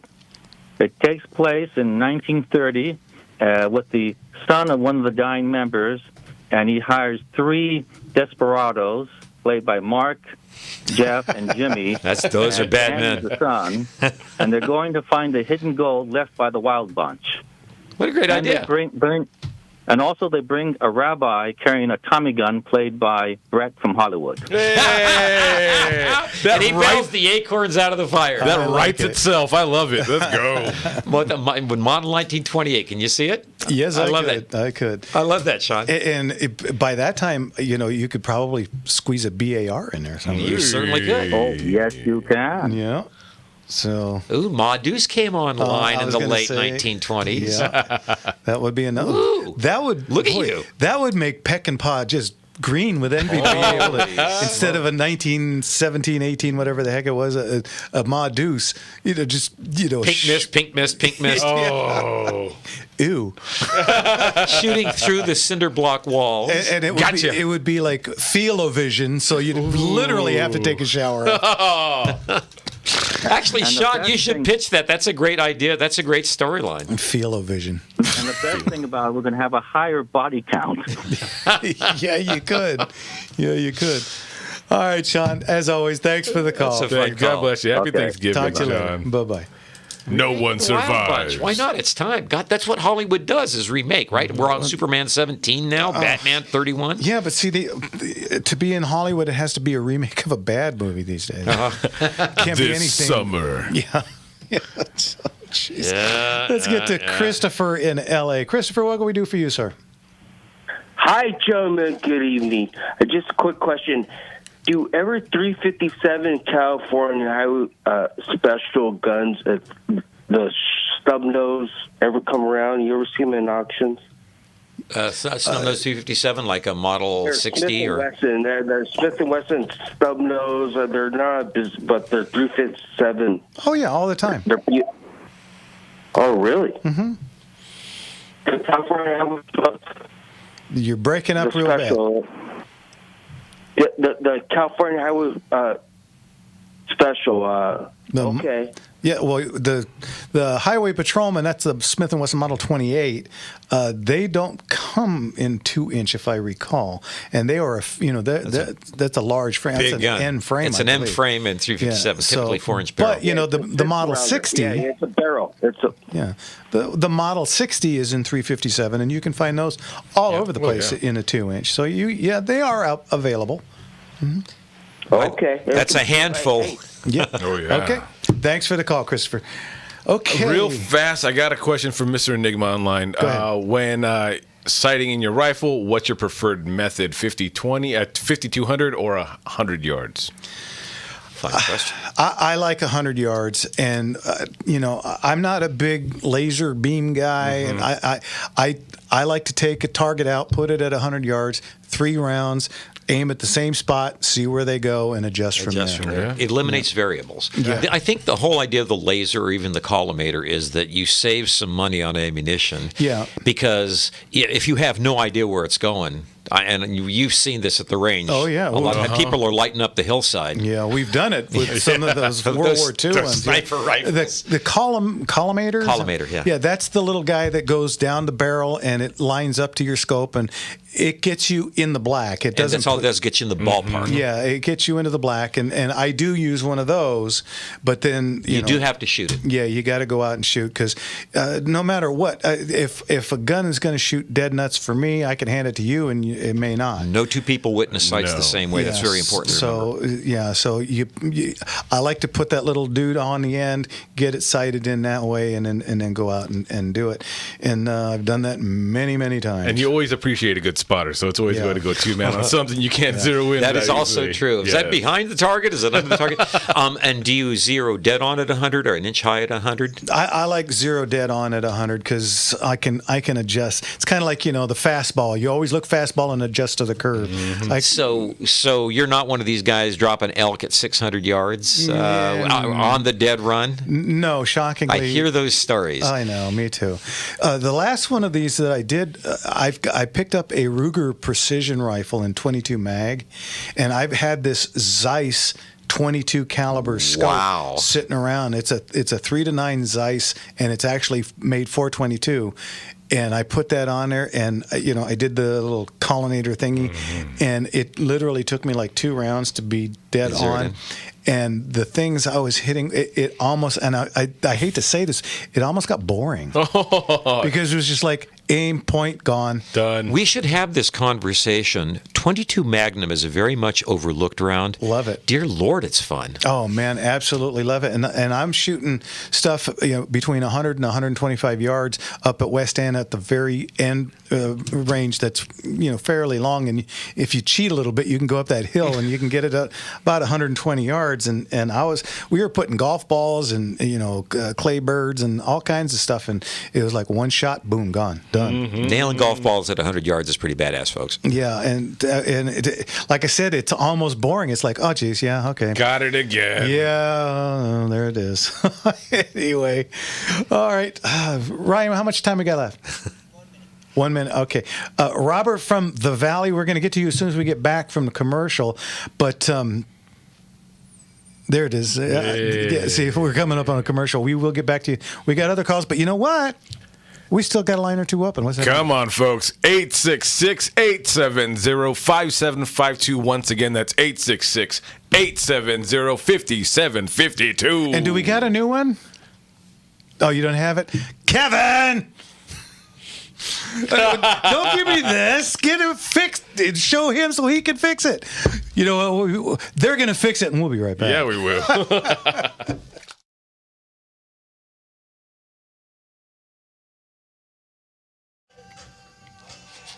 Who?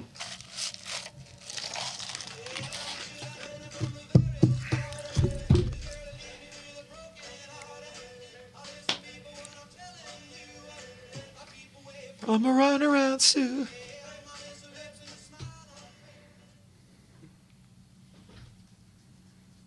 This is Richard A. Nixon, attorney, talk show host at Talker, inviting you to tune into my program, Richard Nixon Live, every Sunday. Can the 97s and the 12s use the mini shotgun shells? Yes, you can, but you have to load the proper amount that the stage calls for, so you can't load up with 12 shots for a 6-shot stage. And importantly, boy, those mini shells are as fiddly as all get out in pump guns. I wonder how well they actually... You can buy an adapter for a Mossberg. I think Mossberg even sells their 590 with it installed, but I am not aware of anything. They work in my my standard, what is that, the double barrel pump? The UTAS or... No, It's a SB 15 or something. I can't remember. It's a double barrel, and when you pump it, it loads both barrels, and you bam. What was that? Dang it! Those are so cool. I love some. So I hope that answers the question. Yeah. Last I checked, they were still legal, but you can only load 6, and they're fiddly. And I'll tell you what, I would have added this to Sean's phone call. One of the reasons that different people win in Wild Bunch, which I really, really like. It puts a premium on accuracy. And the rest of it is, boy, there are all kinds of equipment cock-ups. Because, again, those guns were not meant to run as hard as they do. So get you a good 1911. Because if you got a 28-round stage and it garfs up on shot number 3, that is a lot of pain. Yep. It is a standard DP12. DP12. That was Thank it. you. I was like, gosh, I Thank gotta you. find it. We have a call. The guy's been calling in for 6 minutes. Why isn't anybody picking up on this? Call 833, the number 2 and the word troops. 833-287-6677. Or give online. This has been happening all night. We got phone calls and just nothing. He's actually sitting there talking to this person. He's an older listener who's having issues with Rumble, and Ronnie's been like 3 times tonight on the phone trying to walk him through it. Okay. So that's all it means is he's just on with him. Well, now it's Edward from Riverside. Okay. Well, earlier when I walked out, he was on the phone trying to walk through somebody with Rumble. Gotcha. I'm Okay. trying to get that edit done real quick. Thank you. It's the last 30 minutes. Man, only 30 minutes left of this show. Well, Eric correctly points out the 218B and 22 Hornet have more velocity than the 22 Magnum. Yes, and they're also very difficult to get, very expensive. And expensive to get. Yeah. And 22 mag you can buy right off the shelf. Every gun store's got it on the shelf. Yeah, 22 Hornet. We'll have the Leon fixed by next week. If we record it in now, it's going to mess up the other stuff that we're doing. Okay. So next week, you'll have the new stuff that we talked about prior to the show. Okay. And that'll be fixed. All right. That's what that was. I mean, I'll get it to you next week. Couldn't this like traveling? What? Next time. Next time. Gotcha. Next time, there will be no next time. Next time, there will be no next time. This is the last time for me.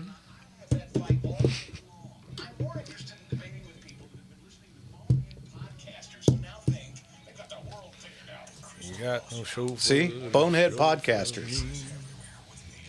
Playing my song. Deserve my tea. But I'm as happy as a man can be, 'cause I've got a girl. Oh, there we go. My 409, she's real fine. My 409, my 409. Well, I saved my pennies and I saved my dimes. Giddy up, 409. Before I knew there would be a time. Giddy up, 409. When I would buy a brand new 409. Giddy up, 409. Welcome back, everybody, to Gunslingers right here on the Gunslinger Syndicated Radio Network. And as usual, we're running out of time, so we got phone calls. Let's get to Robert in the Valley. Robert, what can we do for you, sir? Good evening, Robert. Jeff, Mark, and Jimmy, the JMJ show. How are you? Oh, good to hear from you, Doing Robert. well, sir. Thank you. You know what? I want to thank Kevin because I turned on I turned on Landman, and I'm listening to your show, and then Jeff's talking about Tombstone. I'm like, you talked about that last week. You didn't get it the first time? Turns out I was on the wrong week. But he helped me out. I'm going, this is deja vu. I'm like, Jeff, you really, I know you're recovering, but you're watching this again? Nope. Nope, that's funny. Oh, by the way, your previous caller was Smith & Wesson 2-inch 357 is a Model 19. That one too. Yeah. Yeah, the 686. Mm-hmm. Yeah, those are. He was talking about the 2-inch Smith & Wessons. I'm like, yeah, I have those. Yeah, there's several out there. You know, the Model 60 is the smallest, and he was talking. You know, when people say that word, I hate, snub nose. You're thinking they want a small concealable. Yeah, you know, you're thinking something in a kind of J-frame size. Have you ever shot yours with a 357 Magnum? No. Oh, not in a big hurry there myself. They're horrible. Yeah, they're horrible. They're horrible to shoot. Just because you can doesn't mean you should. A little recoil intensive. Absolutely is. You know, my buddy and I just got into 22s, and we're loving them. It's like, these are nice. Yeah. You know, these are nice. I love 22. All day, every day. Yep. Absolutely. I bought the H&K whatever. Mm-hmm. You know, and that's a lot of fun. That's a fun gun. Yeah. I love my H&K whatever. Oh, yeah. It's one of my favorites. You have one of those? So you're talking the John Wayne's, the serial number 7, those, that's going to be very sexy. Oh, man, tell me about it. I cannot You know, wait and you to said the see Cadillac. Well, maybe you could call it a Packard of guns, but I don't need to be old enough to know what a Packard is. Oh, absolutely. Absolutely. We've mentioned it here. Yeah. Stone Barn knows how to That's charge the man who owns $300,000. one. Well, So you're having your February auction. What is your deadline for submissions for February? Because I know you're filling up quick. yeah, I would say probably within the next 2 weeks. We're still waiting on a collection of about 75 that we're just waiting on. It's an elderly gentleman who's already committed, but he's just fallen ill. First he got the flu, and then he finally got over the flu. Then it came back and turned to pneumonia. Then he got over that, and right after that he got COVID. So we're just waiting for him to get well enough for us to get over there and get this. Well, no, there's some stuff that I'm gonna talk to you about. I'm in no rush, but I have some tripods from World War II, and I'm like, my buddy, we're like, we're gonna bring to you guys because we followed you. We've been following you a lot for the last year and a half. Oh, and I bought some fun stuff from you guys. Okay. And I bought that ridiculous 12 gauge. It looks like an AR-15. Oh yeah, I remember. He's like behind you. I'm like, this is the most ridiculous, stupid thing ever. It's fun. Agreed. Yeah, definitely. And if anyone's thinking about bringing anything in, definitely before the end of the year, because by that time we're going to be getting the catalog out soon. My buddy and I were talking. We was like, come on, we got, it's like there's never enough, but it's like, well, Well, the old saying, can't be too rich, too thin, or own enough firearms. Yeah, exactly. You're never too rich, never too thin, never too firearms or something. Right. Yep. Yeah. Well, I'm glad, Jeff, that you're feeling better. Thank you, sir. You're a pillar of our community, and all three of you guys are awesome. So thanks, Robert. I listen to your show. Like I'm from, where I've called you from. So yeah. I'm like, doesn't matter what country I'm in. I'm like, by the way, I'm in Colombia somewhere. Somewhere. I'm calling you. It's all right. We appreciate it. But God bless you guys and stuff like that. Thank you, sir. I will be calling the next 2 weeks. I don't know if we can pull that off, but February doesn't matter. I'm a lifelong, friend and a buyer from you guys, and I respect you guys truly. Thanks, funny. My friend says you showed up on the internet to get on the short on Facebook. Mm-hmm. I'm like, what? Yeah, it's crazy. The clips, that's all AI generated. All the stuff that you read, he's like, oh, well, and he's like, Rob, you got to be cool. What are you talking about? I'm like, be cool, man. Like, well, you showed up on Facebook, and I'm like, well, I'm not getting paid for it. So I got news for you. Neither am I. All right, Robert. Kevin, I think, helped me out. Couldn't figure out the Rumble thing because couldn't find you on Facebook, couldn't find you on YouTube, and I'm like, oh. Do you have a Rumble account at all? Weren't able to find us? Get one, but it was the Gunslinger Radio Show live. Oh yeah, there's a live tab that you'll have to click on. It's different things on each platform. Yeah. And like I said, I'm sitting there. I'm like, really? Jeff is sitting there watching Tombstone again? What is that? And then I look down. I'm like, it's the wrong date. All right. 45 minutes into the show. Oh, well, hey, we're glad you made it sooner or later. But see, now you can go tomorrow. You can go onto the gunslingerauctions.com and you can listen to today's show or tonight's show. Yeah. Well, but what I'm going to do is I got to do the calendar. I got to go. Look, I got to go and print out your catalog. Yeah. Well, that's a moral imperative. Well, no, it's like I have, in my office. Go to my office, and I'm like, okay, I have the fast printer, and I print it up. Whatever, got that working, because I'd go to Kinko's and be like, oh, that's like $40. I'm like, oh, that's you can buy a printer for $40. Just about. Hey, Robert, we got... No, go to Kinko's to print it. I print them at my understood. My former office. Yeah. But, God bless you guys. You move on. Thanks. We'll talk to you later. Happy Thanksgiving, Bye-bye. Robert. All right, let's jump over to Edward in Riverside. How are you, Ed? Evening, Ed. I'm doing pretty well, thank you. I finally got through. KTIE is airing a football game tonight, so I couldn't get through, and whoever's answering the phones, I think it's Kevin's son. Anyhow, he talked me through getting it on. I'm on Rumble, but this looks like a previous episode. You'll have to go to the whatever live you tab. guys are saying is Yeah, we are a previous episode. This is not, none of this is real. No. It's all AI generated. because what you're saying on the computer is not what I'm hearing. Oh yeah. So there's a few tabs on there. One says like watch now, one says vids or something like that. One of them is specifically labeled live, and there's one that's highlighted in red there, and that'll be the one that's live and on fire right now. There are no such tabs here. I've got live chat beneath the pictures, but Okay. let's see here. Well, see if you can figure it out, and if not, call back and talk to Kevin. Yeah, we'll right. walk Well, you I through will- one way or the other.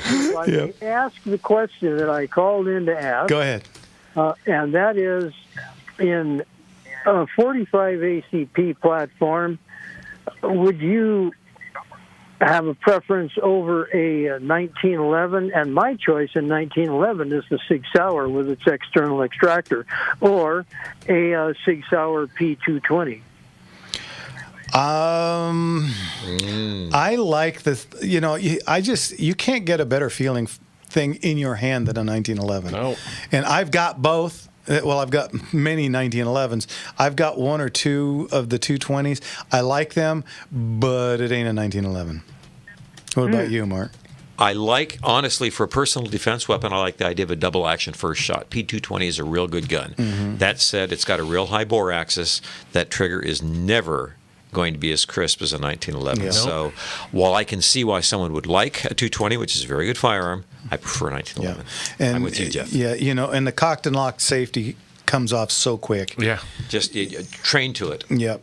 So I would say 1911. All righty. Okay. There's unanimity in the unanimity. Thank you, sir. God bless you all, and I'm glad that you're doing well, Jeff. Thank you. You sound good, and if this picture is after the operation, you look great. I don't know if it is. It should. It says 2017. Yeah. If I'm wearing a blue sweatshirt, you're good to go. He still has his ponytail for some reason. It's a kind of a bluish-green sweatshirt. Well, if green, I wore a green one last week, so you still may be. Mark is wearing a brown vest and a black hat. Well, I was wearing that last week, too. We got to mix it up a little, boys. I guess so. Okay. Hey, thanks, Ed. We'll talk to you later. Bye-bye. Maybe the dead giveaway is that I'm wearing my hair down. He's wearing his hair down. Go to Jimmy. Yeah, There you go. always go to Jimmy's hair. Let's get to Marcus in L.A. Marcus, what can we do for you, sir? Yeah, hi guys. Always enjoy the show. Thank you. I had a question, of course, asking for a friend of mine about there's a opportunity to purchase a 22 conversion kit for a SIG P226, and it has a threaded barrel on it. Oops. Is that legal in no. People's Republic of California? Unfortunately, no. Tell your friend. Tell your friend that you cannot have a threaded barrel on any handgun, even conversion units. They'll yes, verboten in California. Wow. Okay. Yep. I know, strange and stupid, but true. Yep. Because you may do something normal with your firearm. God forbid. No, you might use it intentionally. Yeah. Let's face it. Sacramento knows about firearms through movies and the TV, and they think that silencers or suppressors or whatever you want to call them do things that they can't, and They believe that laser sights actually burn through a hole through you. Too, yeah, so it's pretty awesome. I mean, this is why you don't have your auto mechanic doing brain surgery. It's because they don't know a thing about it, and unfortunately, that's our folks in Sacramento. They're writing gun laws and don't know the front end from the back end of one. Nope. And they've shown that time and time again. Yeah, and they've shown it. Yeah, they've shown their ass many times. Mm-hmm. So, anyway. Wow. All right, Marcus, we're coming up on a break. All right. Thanks for the call. Always great hearing from you. Okay, Happy sure. Thanksgiving. Bye-bye.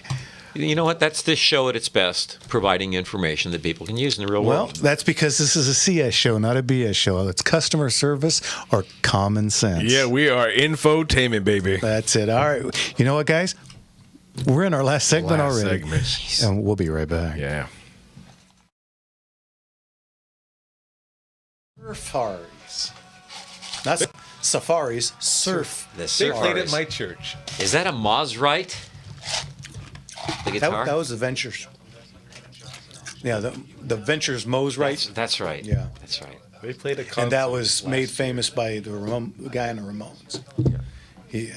He was the one that really made that guitar very expensive these days. They're kind of fugly. Oh, they play like shit. It's like if you took a Strat and turned it upside down and just made it more difficult. Well, I'm sold. Right? You don't have to sell me on it. Yeesh. Yeah. Well, it plays like shit. It looks like shit. But at least the sound is passable. Tornadoes. Oh, really? Yeah, in his youth. Whatever you see or read in magazines or on TV, California says no to most of it. That's Kirk. Yeah, pretty much. Try that. Yeah, that was a quick one. .com. Deuce Coop, you don't know what I got. Come on, you did. Well, I'm not bragging, babe, so don't put me down. But I got the fastest set of wheels in town. If something come up with me, he don't even try. 'Cause if he had a set of wings, man, I know she would fly. She's my little Deuce Coop. You don't know what I got. Welcome back, everybody, to Gunslingers in our last segment already. Already, folks. Fastest 2 hours on radio. I tell you what. And you know what? We got lines open. Oh, come on. Call in, folks. 866-870-5752. Once again, that's 866-870-5752. All right. Give us a call. We got a few more minutes. In the meantime, I don't know what's going on with you guys. Oh, man.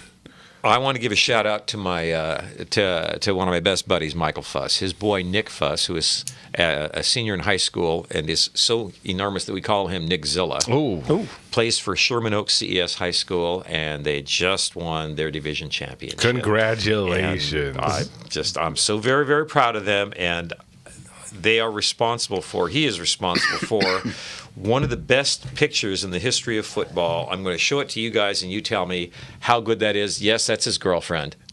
Wow. I mean, is that neat? They're hoisting the championship trophy and the cheerleader girlfriend. Anyway, I wanted to throw that out there. American dream. Handsome young man and a kid. Cute little girl. Yeah, you bet. All right. Well, as long as we're on the high school trip, I want to congratulate Redlands High School. The division finals for the marching band was yesterday. We didn't get home till about 1 o'clock this morning. Wow. And they, out of 16 teams, they've moved up 2 spots from 8th to 6th. Scored some of the highest drumline points ever that they've done. Congratulations, you guys! You guys did so fantastic. Moving on up. How Oh cool man, is that? I can't wait for next year. It's going to be amazing. I miss when Andy was playing football and we used to get to go to the games. It was a lot of fun. Oh man. Yeah, and back in the day, I hate that phrase, but when he was playing, of course, Norco High School was always in the running, and so it was always very exciting. In fact, the last time Norco High School beat Centennial, Ooh, that's which a powerhouse. I mean, they are rated yeah. number 1 in the state right now, and it may be even more than that. But the last time Norco High beat them, we were down by 7 points. We scored a touchdown with like 3 seconds left in the game, and they went for a 2-pointer, and it was a quarterback sneak off of the butt of the right side guard, who just happened to be my son. Hey. And we scored the 2-pointer, and we won. I think it was 15-14. That's exciting. Yeah. That's awesome. Boy, that was 16, 17 years. Because Andy's 34 now. Yeah, how well? That's 17 years ago. Yeah, so holy cow. Nothing makes you feel older. Man, Right. those were fun days. Hey, speaking of fun, let's get to our friend Brent in L.A. Brent. How are you, Brent? Shalom, Brent. Shalom, you great huckleberry gunslinger. Oh, you tell you. What's going on, Brent? Well, I'm feeling too pooped for our power-packed hour. Oh, you're a busy man. I'm flying in on fumes. And here you are. since under California's Confederate Democrats, guns are becoming unaffordable. Yeah. I have a sustainable policy to make guns affordable again. Wouldn't that be something? I think we must disarm all Democrats, and especially the security details assigned to the perverted politicians in their democracy. let's start with Karen Barbarian Bass, Gavin Newscomb, Police Chief McDemon, Attorney General Bronta, and the slimy pencil neck Senator Schiff. Adam Schiff. You know, you're right. If guns are dangerous, what you're doing, you're absolutely right. They should immediately surrender their firearms in the interest of public safety. Yeah, you're right. Yeah, and to protect themselves, because the odds are they're going to spontaneously go off and shoot each other. To hear the narrative. Yep. Yeah, that's how they put it out to me, how they have me understanding what guns are. Yeah. Arm those boys and girls with some sporks. Public safety. Yeah, they're called inanimate objects for a reason. But anyway. Oy, oy, oy. Well, that was a mouthful, Brent. I guess you're not that tired. No, it's just very every day is another frustration. I couldn't agree more. And did you see who's talking about running for governor now? Oh, my aching Bob, the guy sleeping with a known Chinese spy. Yeah. Wow. While he was on the House Armed Services Committee. Yeah. Sleeping with the Chinese spy. Taking all comers. And how that gentleman, I don't want to use his name, Eric. No. How that gentleman still has a job and yet thinks, yes, here's the job. I should be running for governor of a state. Let me toss seriously. Really quickly, there's two things that needs to be done. Number one is stop investigating, start prosecuting. Boy, howdy. I'm so tired of hearing sick of it, right? And number two, I don't care what anybody says. We're never going to get our foot in the door until we get a network. You know, most people in this country don't have cable. They still are watching 2, 4, 5, 7, 9, and 11, and 13. Mm-hmm.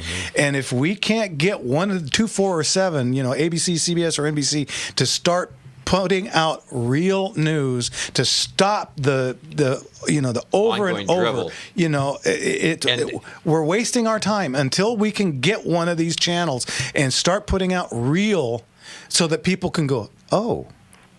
There's so many already brainwashed by the dying conventional television that social media and online presence has become such a thing. But there is still a large swath of people that will tune in on their regular basis to watch the Wheel of Fortune, Jeopardy, and whatever news that they can catch after that. So you have to break up that kind of... the cabal. Yeah. Yeah, and you watch this news and it's drivel. Oh, when I hear talking points, it makes my brain go numb. Yeah, and then, you know, what was the project, Tweety Bird or something, I can't remember what it's called, where they show every stinking channel, every stinking network from here to New York saying the exact same thing over and over. Yeah, all scripted. Yeah, and we need to break this up. Mm-hmm. But until then, we're kind of spinning our wheels. There's got to be a billionaire out there with some money and that kind of vision, Joe. Yeah, well, that would be nice. Anyway, Brent, as always, thanks for the call. God bless you, Brent. Okay, have a great night. Thank you. Happy Thanksgiving, brother. And of course, now we're inundated with phone calls. Let's go. Michael in Henderson, Nevada. What can we do for you, sir? Evening.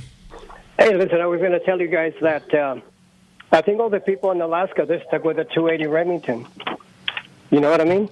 No, back up and say that again because I didn't understand you. Alaskans? Yeah, the people in Alaska, you know, when they go after those big bears, you know. Many of them, they have the 280 Remington. Okay. Good round. Many. Yeah, that makes sense. That's a good caliber that probably in the future I'm going to get or something. You know?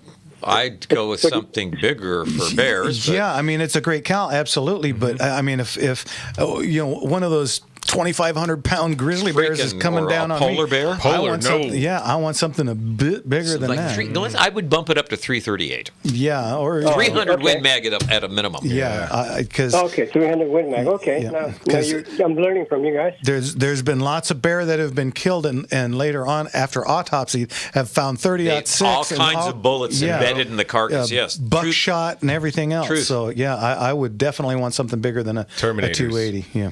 Alrighty. Okay. Also, I have another question really quick. Okay. Now, do you guys remember Fish Canyon shooting range? Of course, yeah. Canyon, I love Fish Canyon. I used to go there in 75, 76, and 77. Mm-hmm. It was a great range, and it's a damn shame what happened to it. I know. It was gorgeous. Yep, I agree. And nowadays, you know, they got that Borough Canyon place over there. Mm-hmm. Yeah, so that is too far for me. Yeah, it's a bit of a drive. Fish Canyon was a great location. They had a great little, the deli or whatever you call it, the little snack shop. Yeah, and they could they could make real food there. It was a great place. I miss Fish Canyon a lot. Anyway, thanks for the call, Mike. We got to get to Dave in Whittier. What can we do for you, sir? Evening, Dave. Hi, guys. I was going to ask you, what is it that you think is great about the Glock? What would be the selling points to buy a Glock? What is good about the Glock, and why do people buy them? And do you think it is a top-notch gun to buy? Why? Well, everybody likes a different thing. I love Glocks. I've got my Glock 19 on as we speak at this moment. Not everybody likes them. I know Mark doesn't care for them. They are a bit boxy in the grip. They're a striker fire, and of course, right now California has outlawed them as of I think April 1st. So of course that's going to you can make a part that because any semi-auto ever made you can make into a full auto. That, but that's not. But this is mechanics doing brain surgery. So let's see. Reliability and great marketing. Simple to break down, easy to take apart and clean. I find very little wrong with a Glock. Again, a lot of people don't care for them. But grip angle and a spongy trigger for me. Yeah. Both can be fixed. I would not take it out to, if I was going to go shoot some kind of a bullseye match, not the gun I would go with, but I mean, as far as a quick pull and easy to shoot, I love it. Lightweight, generous, So pretty good self-defense. Absolutely. And I'm not a big fan of any Glock 40 or 45 caliber, the 22s, the 23, 2022. Yeah, the 21. For me, the grip is too much and the recoil is a little too harsh. But for 9mm, I think is a fantastic gun. Glock 19 I've had on my CCW. To ask you what we should look for in a good handgun for defense. What is it? Like 3 points, 2 points? Well, 2 good things, three important things. Dave, we are. I think we have 1 minute left in the show. Reliability. Yeah. Do me a favor. Call us back next week, and we'll go. Yeah, we'll go through that. All righty. Absolutely. Sure. Okay. Thank you.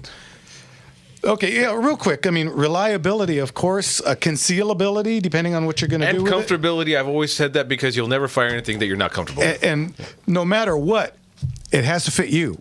Yes. I mean, if it fits you and you like it, it could be great. Yep. I could take it. My friend, I've said this many times. He had one particular gun. He was having a heck of a time shooting it. I took it one shot. I put it dead nuts in the X, and he sold it to me. Yeah, that works. Everybody walked away happy from that. Different strokes for different folks. All right, guys. Don't forget to smile. Just a little curve sets a lot of things straight. Want to thank Leon. Want to thank everybody for listening. We appreciate every single one of you guys. Happy Thanksgiving. Happy Thanksgiving. Love you guys. God bless you. I hope you guys have a great one. We'll see you guys next week. And goodbye, everybody. Good night. Good night.